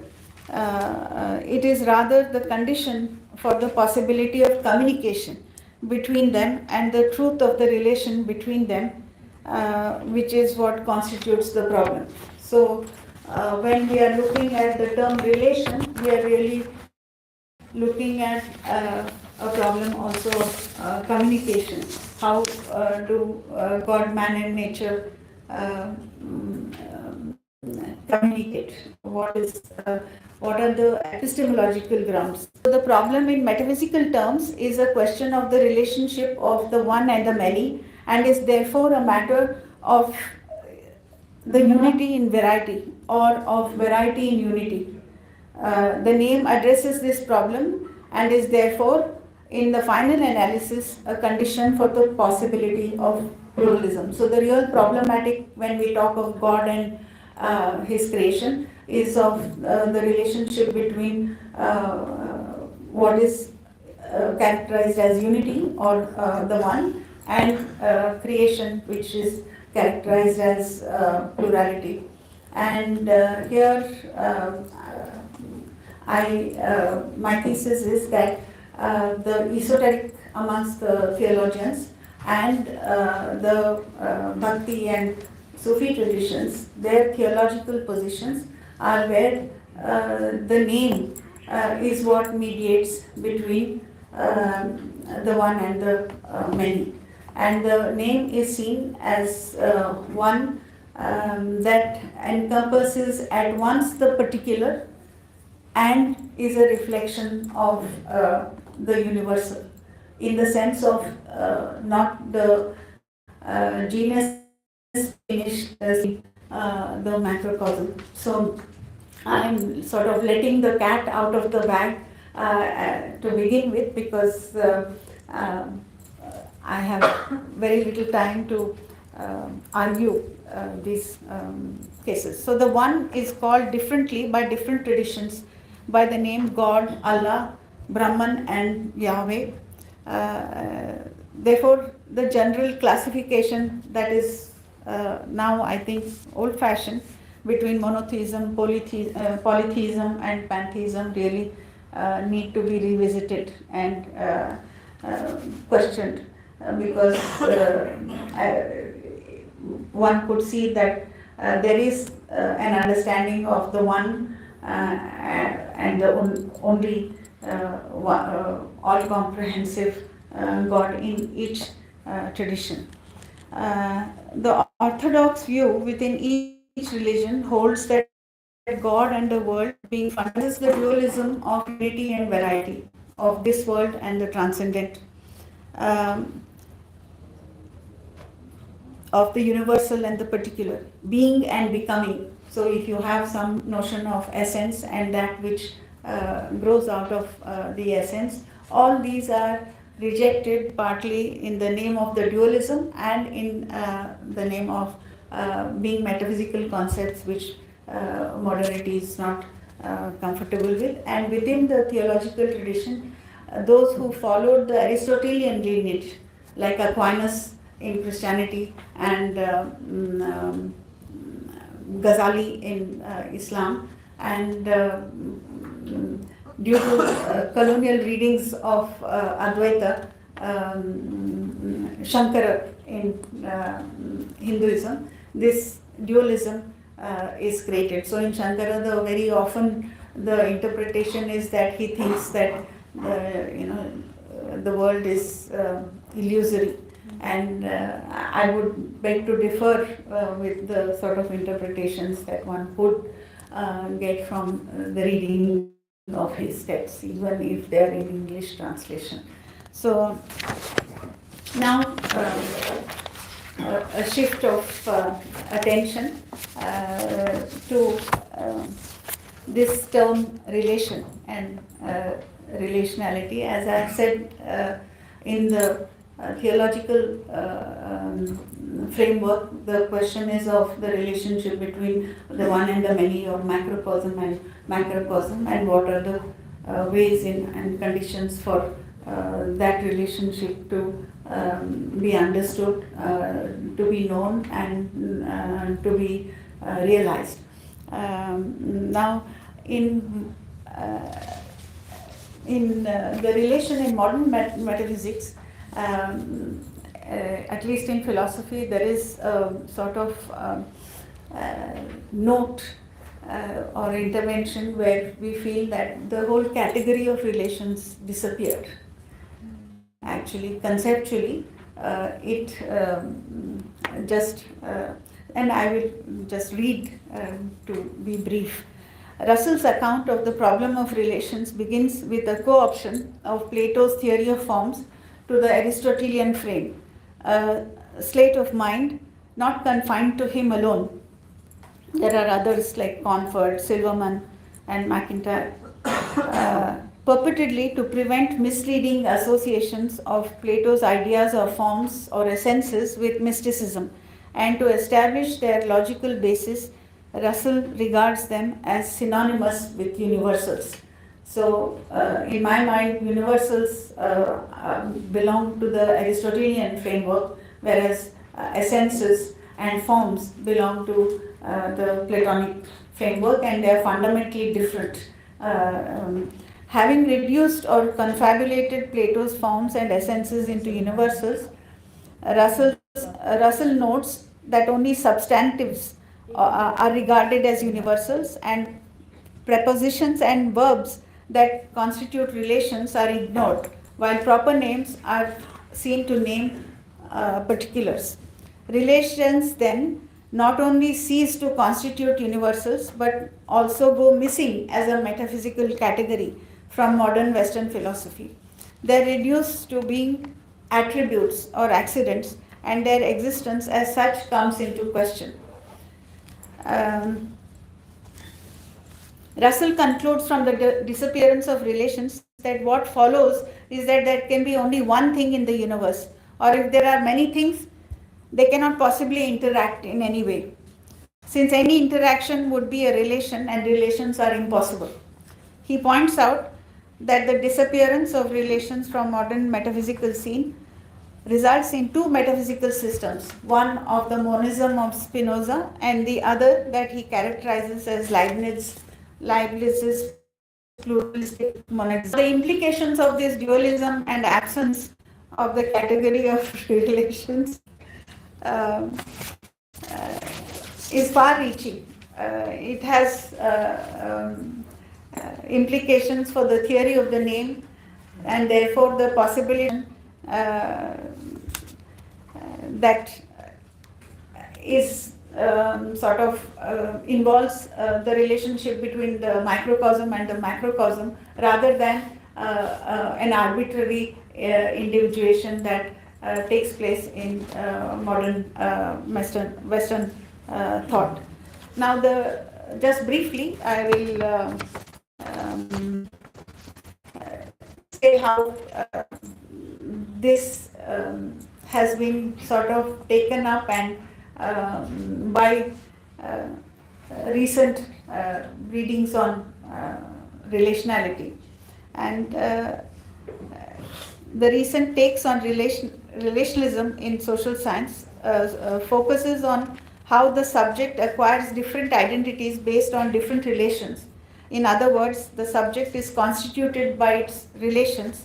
It is transactions and not their essences that define things. So in a sense, the object is constituted by relations, and later on we will see the rather than the other way around, that the object itself constitutes or determines the relations.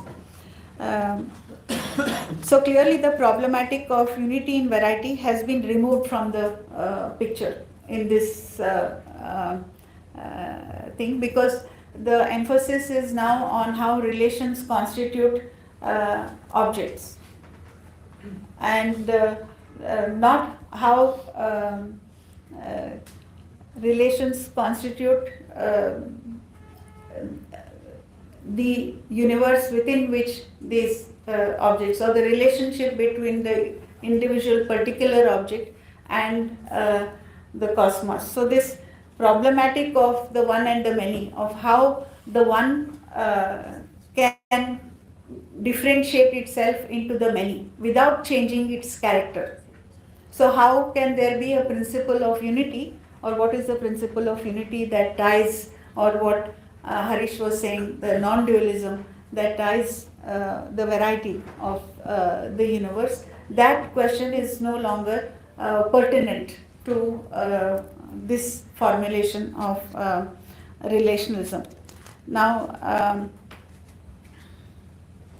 this understanding of relations, which has neither origin nor end, is fundamentally different from that which constitutes the discussion on relations and theories of names in religion, which presupposes a dialectic of unity and variety. Without this dialectic, relations without essence, with the disconnect between microcosm and macrocosm, or the particular and the universal, there can be no foundation for pluralism, only pluralities and pluriverses with no mechanisms that determine continuity, custom, conscience, or community.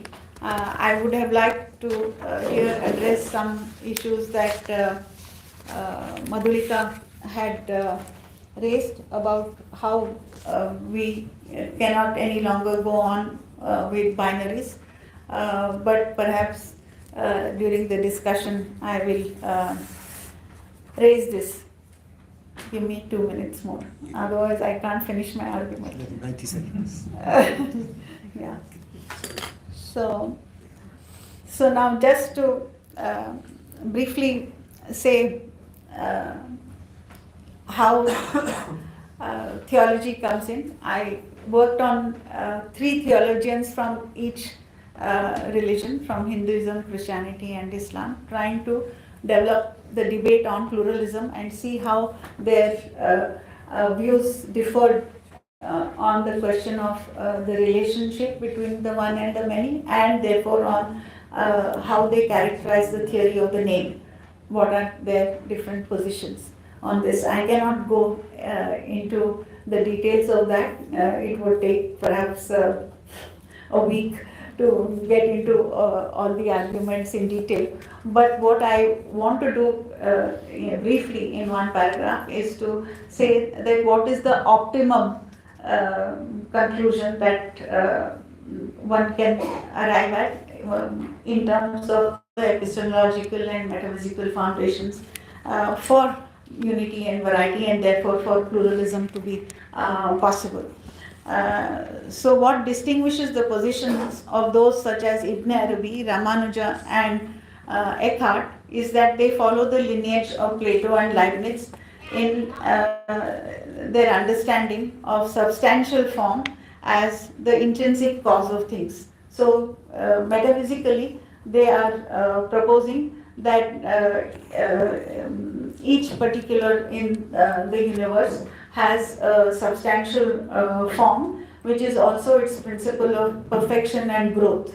And in the final analysis, when it does reach perfection, is a reflection not just of itself or its community, but the entire cosmos. So the microcosm reflects the entire macrocosm.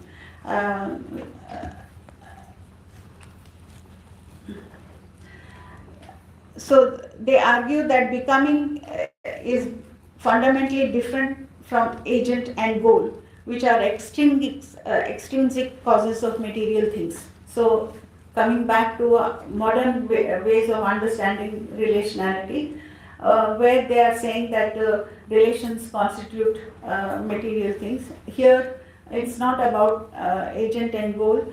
It is both existence itself and gives existence to things. So this substantial form is something which allows for that.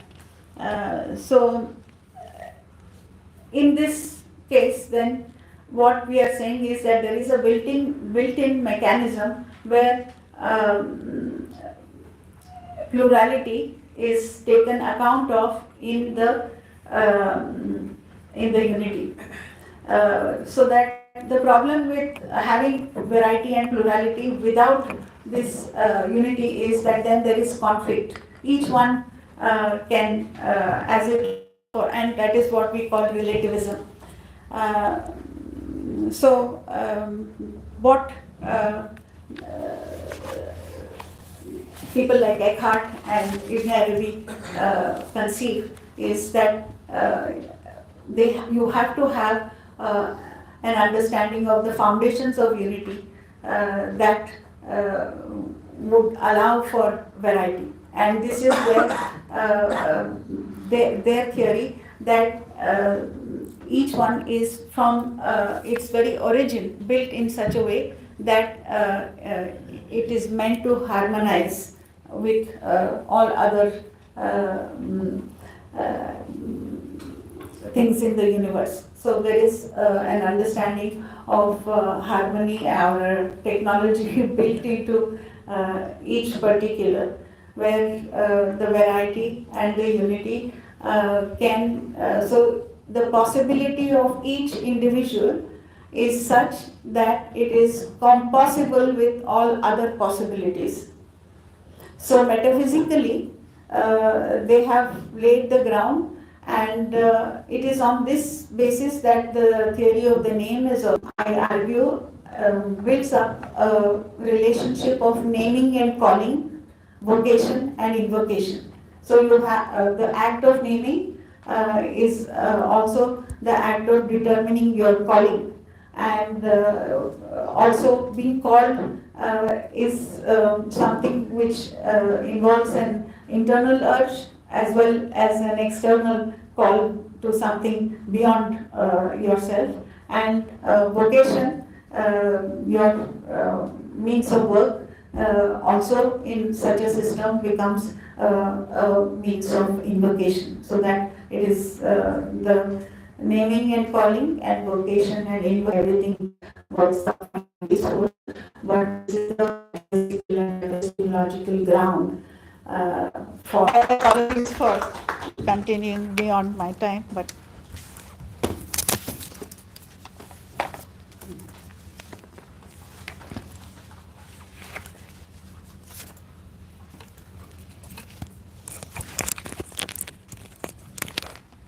You want to use this? Yes, I'll take this.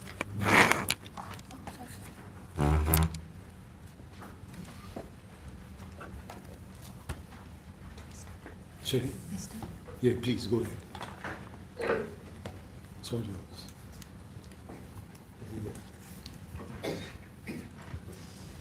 I'm not going to hustle both of you all, but if you all can keep to time, I'd be very grateful. Just announce my name. I'm Reela Hota, and Namaskar everyone. The title of my talk is Transforming Anger. Thank you, Manindraji, for inviting me to be a part of this very meaningful discussion on how to develop a more peaceful world with the focus being on tolerance and empathy and compassion. As a practitioner of yoga, my interest lies in understanding the basic human nature that manifests itself in all aspects of life. As a practitioner of Odissi dance, it is the spiritual principles embodied in arts and their impact on the individual and community that draws me. And my experiences in both the fields have other humans, implying that there is a growing expressing itself in. For me, anger has been one of the most challenging traits to overcome, so I can feel every word that I'm about to speak next. Yoga, Odissi, and other spiritual systems say that anger is one of the most basic negative traits of the human mind. It belongs to the dimensions of rajas and tamas, which are both self-oriented and self-centric states of consciousness, with tamas vibrating at the lowest frequency. The influence of tamas on the mind is always negative, which is expressed behind people's backs. So putting people down, gossiping, cyberbullying, and hate speech.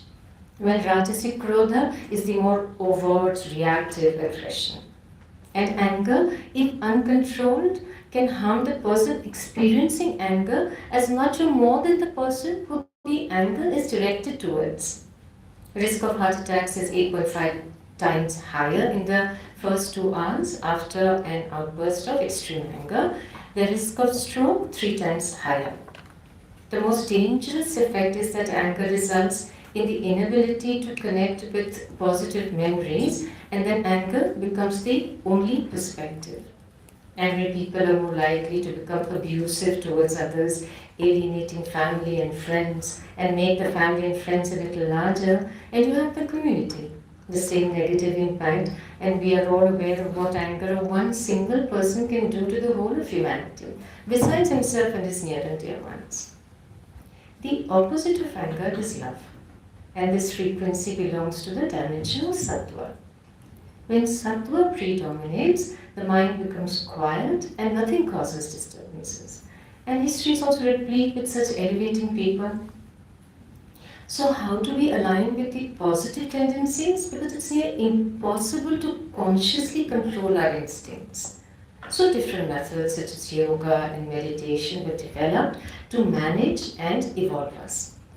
Swami Satyananda Saraswati, the founder of Bihar School of Yoga, and my guru, has said that all religions like yoga, whether the adherents knew it or not, aimed at meditation and transcendence, eventually leading to realizing the self.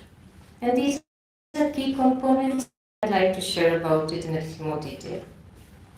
To begin with, the Odissi postures and movements, we are well aware that there are 2 aspects of energy in the universe, the positive and the negative, which manifests in the human body as mental and physical force.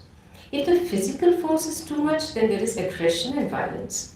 If the mental energy is in excess, then there is neurosis and psychosis. So balance is the key. Slide, please.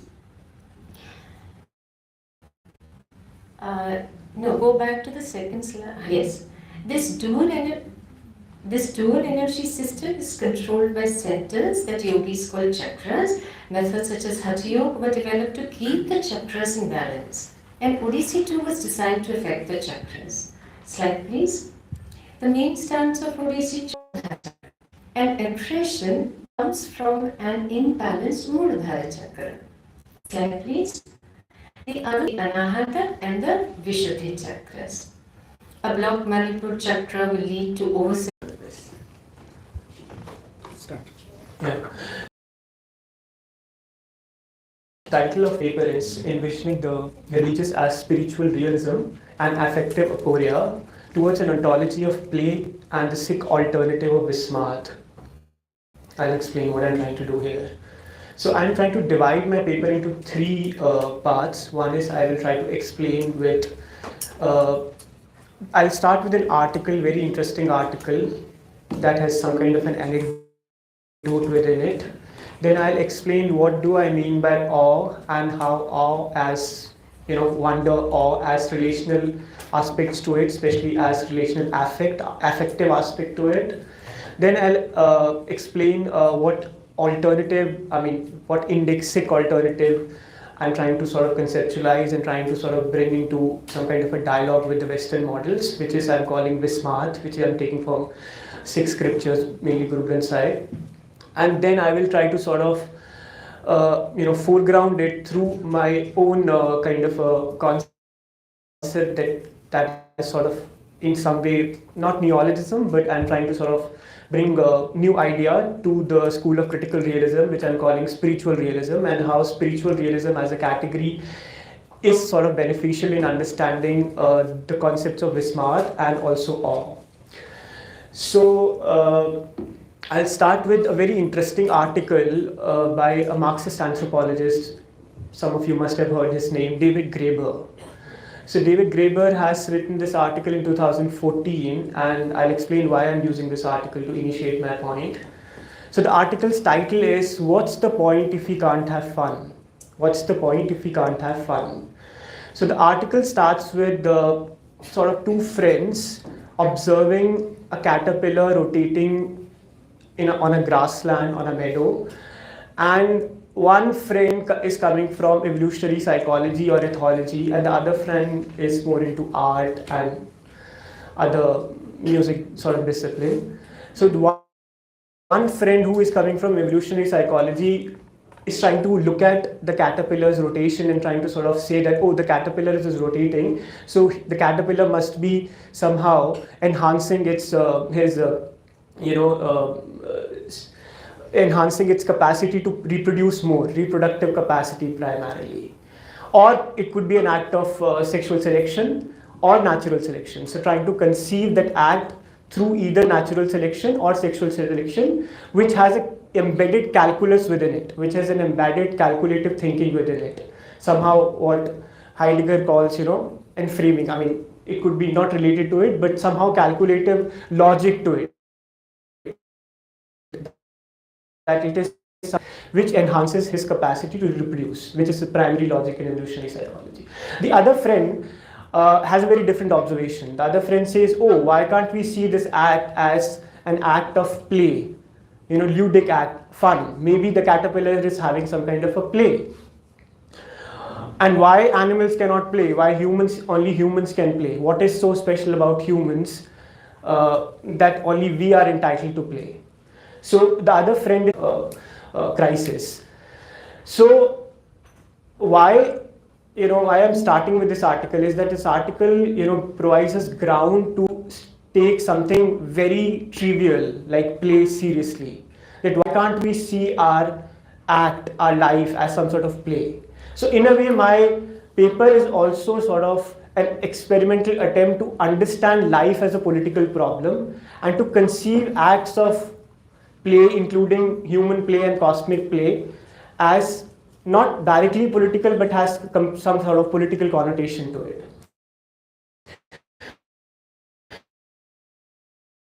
I mean, I should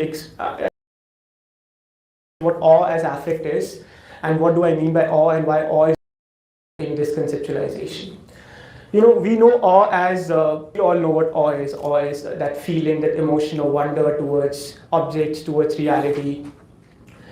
But why I'm using awe, the reason why I'm using awe as a conceptual category is because I'm interested in the way natural scientists are right now, especially neuroscientists, are trying to sort of look at reality and what in their process of disenchanting the stuff, like what in their process of demystifying things, what has been left out, what is that thing that still has not been completely demystified. So I'll give you a reference of a very prominent neuroscientist named Anil Seth. He comes from this tradition of disenchanting, I mean, this not the tradition, but the people who kind of believes in valorization of disenchantment, that we have to be brave enough to understand that reality is primarily meaningless, and one has to sort of accept, or rather embrace nihilism, that there is no cosmic meaning, there is no inherent meaning, there is no teleology of any sort. But even this person, Anil Seth, acknowledges that if there is one thing that has still not been completely demystified or not been completely disenchanted, is primarily something called a sense of awe. The more we go deep into the mysteries of brain and neuroscience and consciousness as well as cosmos, the more complexities we tend to see. And the complexities are basically nothing but a sort of a process that induces this sense of awe. So that's why I'm using awe as a very important category to relate to what I'm trying to sort of build in here. And now I'm trying to argue one is nothing but as emotions, feelings, although there is a difference between emotions and feelings, but we can use it interchangeably. As well as the way affect has been used by people coming from the tradition of Spinoza and Deleuze, who basically call it, entities affecting the other entities, or bodies affecting the other bodies, or those bodies could be non-human bodies also. They don't have to be human bodies. So awe, what I'm calling awe, is a relational affect in both the sense. It's an emotion, a feeling that gets generated when one sees something vast, when one sees reality, the more generates, it induces a sense of mystery, that why is it the case, as well as it generates a sense of relationality, in the sense that it generates a sense of relationship with the other. And that's also the theme of our panel here. So awe has a relational component to it, in the sense that awe is not just about seeing vastness and having a sense of mystery towards that vastness, or a subtle unease, but a subtle positive and negative both emotions, but a sense of, in the process of seeing that vastness, a sense of relationality to the other. And a lot of empirical cognitive studies have demonstrated time and again that when we see something vast, it generates a sense of self. It sort of it transforms ourselves, in the sense that we become much less self-centered and more towards much more other-centric rather than self-centric, as well as it generates a different conception of time, in the sense that time is also something which becomes important here. Time is not static. The way we conceive time as linear is coming from one particular understanding of science and one particular understanding of Western epistemology. It also generates a sense of unique time, where time sometimes moves a bit faster and time sometimes moves a bit slower. So it generates both aspects. It generates a sense of relationality. It generates a sense of different conception of time.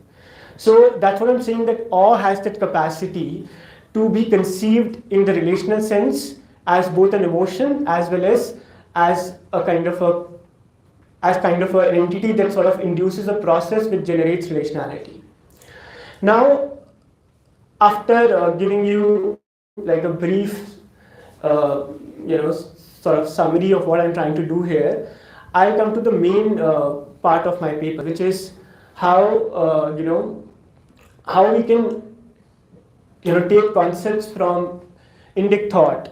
So primarily I work on Sikhism. So how Sikhism, or what I call Sikhi, what kind of concepts can we use from Indic frame that has some sort of resonance to what is right now going on in academic circles, including the natural sciences and social sciences in the West. So the concept that I've come across, which seems very interesting to me, is the concept of Vismart, which comes from, in some sense, Vismay.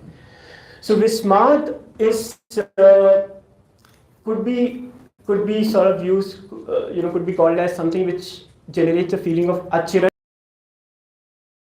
Like when you see the world, you have a sense of achiraj. In Sanskrit, achiraj, in Hindustani, hairangi. So this hairangi that one has what kind of response that Vismad or this Hairangi induces.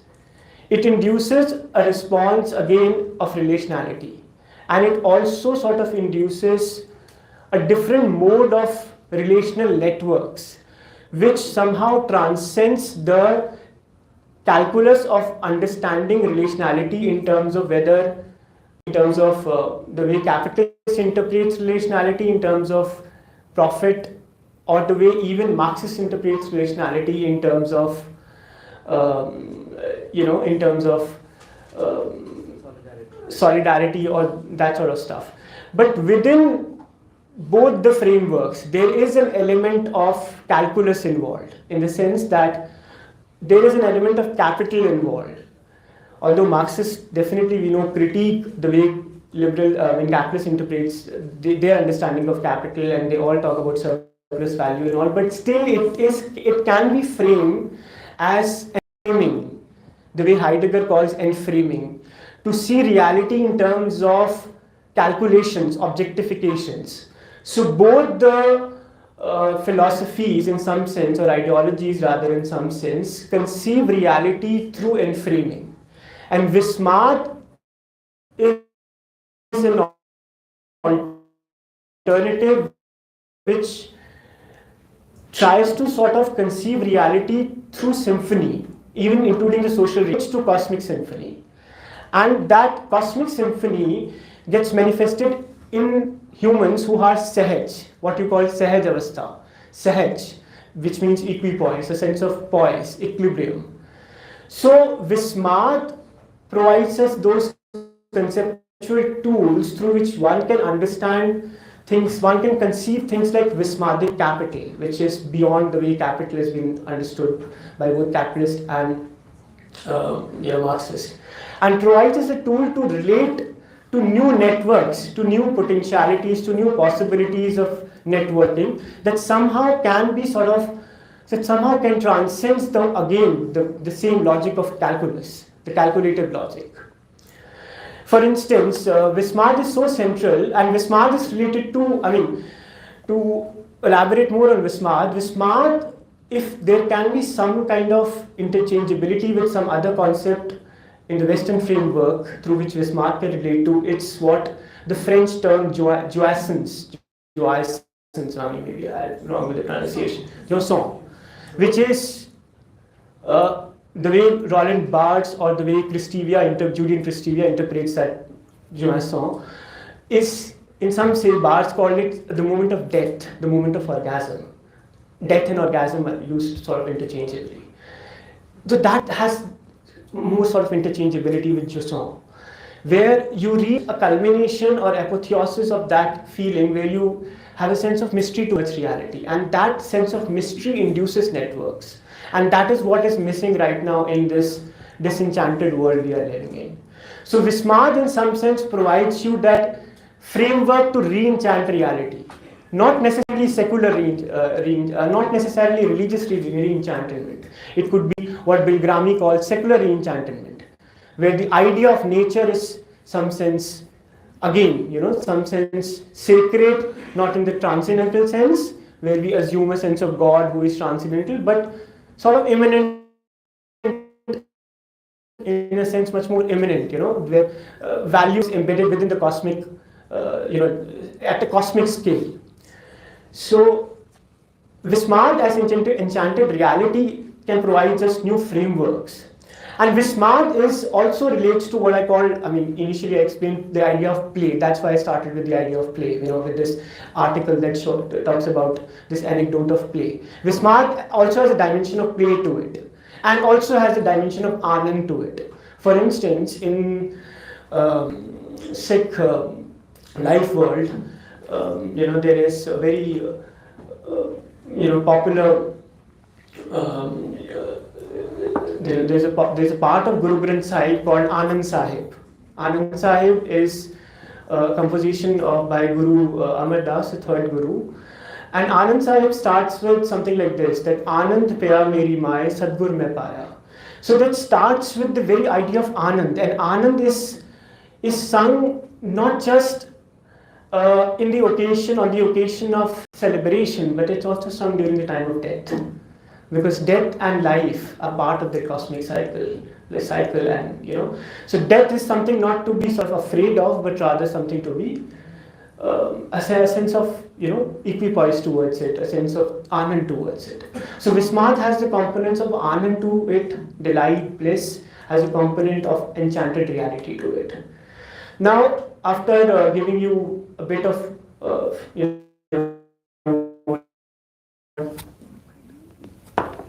2 minutes here. Now, I should come to what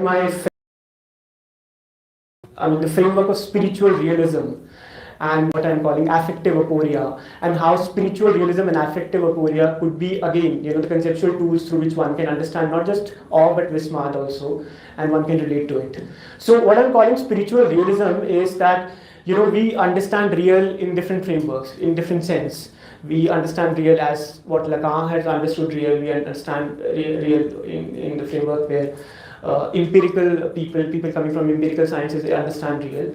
So what I'm calling, why I'm calling spiritual as real is because, first of all, there is a lot of conceptualization on religion and materiality and secular in the larger circle of Western academia and humanities, but there is a lack of conceptualization when it comes to the question of spiritual. It is rather seen as an illusion of some sort, rather seen as some kind of phantasmic mirage, which is also rather seen by people like Peter Wendy, where nothing but a category used by, it's like an imperialist category which had, they try to trace its genealogy, and they try to say that, it was not a category, it got invented with the modernist sort of enterprise. But what I'm saying right now here is that even if we say that spiritual as a category is modernist in its orientation, it has an ontological dimension to it. It is a category through which one can understand what reality is. And spiritual in that sense, I'm taking it from the framework of Roy Bhaskar, the school of critical realism, and I'm calling it, to just give you what Roy Bhaskar talks about it, Roy Bhaskar calls it meta-realism, which is basically an apotheosis of the transition that happened within the critical realist school from transcendental critical realism to dialectical transcendental critical realism to meta-realism. So Bhaskar talks about is meta-realism, and I'm calling it spiritual realism. It's basically what is something called co-presence, which is the holographic model reality, which is that each is entailed in the whole and whole is entailed in the each, like hologram, where each part of the image encapsulates the whole and whole is within the each. So something like that. So the idea of co-presence, where we are entangled species, we are entangled beings, and that entanglement goes beyond just human exceptional entanglement where we are entangled with other humans, rather we are entangled with nature, we are entangled with non-human stuff. So, and also, just a minute. It's important to spend a bit of time into this framework of transcendence, like to this category of transcendence. Why is it important? We know Charles Taylor talks about immanent frame, that with modernity, everything became about, everything got so obsessed with the idea of immanence, and in a way, transcendence was seen in some sense a relic of medieval times, and people engaging in the discourse on transcendence, they were seen as sort of religious in their nature and dealing with stuff which is obscurantis or in some way not very viable to the modern framework. But what I'm trying to sort of argue here is that transcendental is also real. Like spiritual is real, transcendental is also real. And when I say transcendental, I don't mean anything about God. Transcendental in that sense is transcendence into, transcendence onto, and transcendence at, or transcendental agency. I'll explain what it is. Transcendence into is transcendental retreat into subjectivity. Transcendence onto its transcendence towards an object or some material. And transcendent at or transcendental agency is when you get merged with the process which you are in tune with. Like what Sufis call fana ho jana. So fana is not annihilation in that sense. Fana is when you are one with the process, where the sense of self gets blinded, or the sense of self between the other and the self gets blurred. So this is what I'm calling transcendental real. And transcendental real and spiritual reals are the framework through one can understand not just what cognitive sciences are right now talking about affect and all, but also can provide us some kind of a tool to understand spirituality, including animal spirituality. Why animals? I mean, Jane Goodall, primatologist, talks about animal spirituality. That chimpanzees, they also have a sense of spirituality because when they see waterfall, they have a sense of awe towards waterfall. Yeah. So in a way, I'll just conclude. So what I did in this paper is that I have tried to sort of bring categories into some kind of a dialogue, and I have tried to conceptualize my framework through which one can understand awe, Vismar, and the framework is that of spiritual realism and affective aporia and transcendental realism. Thank you.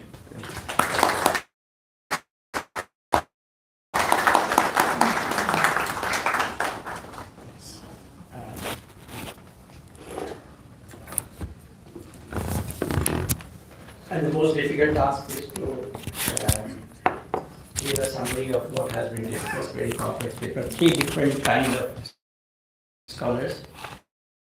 One is a philosopher, other is a practitioner of a philosophy, and third one doesn't know whether he's a philosopher or political scientist, discovering himself as yet, and we are struggling for that. So I think there are 2 points that I will try to bring. I'll take not more than 3-4 minutes so that remember. Just before I do that, let me remind to those people who did not come yesterday, and particularly the panel, I think none of them were here yesterday. There was a very interesting debate towards the end when Professor Rajiv Bhargava, who has been theorizing secularism, he made a confession, and I would request him to write down that confession, that while working on secularism, he did not work on religion, and that probably was the biggest mistake, and he should have done that. And it has much more complexity involved than what he could do.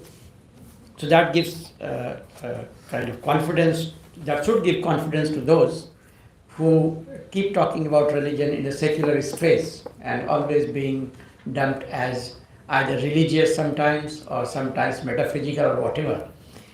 So I think the first point I can draw from them is that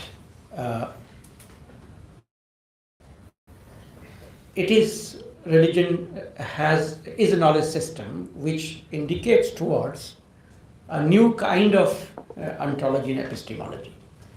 That is non-dualist or beyond dualism, and the relation between mind-body, the interconnectedness of mind and body, and acceptance of this kind of relationship between mind-body or thinking of beyond mind-body has deep personal and social implications. And the resources are there in religion. In case of Anuradha, I'm sure that if full paper is presented, she can demonstrate that how thinkers within these religions were talking about that. Or in case of Rila, who through symbols could show that how this kind of idea was emerging all the time in all religions. So probably it is a different kind of knowledge system. And modernity within its own epistemic frame fails to appreciate that complexity within religion. Second is that transcendence and its impact on relationality. I think all 3 papers, either through name, through dance, or through awe or vismar, suggested that there is a possibility of transcendence, and it is as real as anything else. And transcendence is a real experience of life which needs to be theorized, which should not be abandoned. And third, I think, is a search for resource for thinking of plural society. Plural society not in terms of relativism, but in terms of relationality. And the relationality obviously has to evolve from being, say, self-centered individual to individuals who can be relational beings, who could be who could imagine oneself what Professor Mantri keeps calling Ubuntu format. That I exist, you exist, therefore I exist. Not that we both exist separately, not that we simultaneously exist, but our existence has a deep relationship. Third or fourth point is, which I think needs to be really worked out, that is spirituality as an ontological category. Are human beings spiritual? I think if we think of moksha, redefine the idea of moksha as being conscious of consciousness, and that is getting into different layers of our own consciousness through, in one case, body movement, in other case, darshan or the awe or vismar that happens to gurus. They have written extensively about that in case of Sikhism, or through Naam and the name and Naam Japo or whatever. So maybe this is an ontological category which helps, there are methods to arrive or experience that ontological category, which is beyond the techniques of modern science. The modern episteme does not really take that into consideration. Therefore, no matter how much it works for relationality, it ultimately goes back to alienism. It ultimately reduces itself to atomized individual. Once you assume that we are atomized and then you start looking for relationality, probably assumption has some problem if you don't consider that as an ontological category. And the last thing I think is, which is of course needed to be worked out, is that is there a possibility of politics of unconditional love? Is unconditional love only a kind of moral positioning or a realist condition? Can human being think of practicing politics of unconditional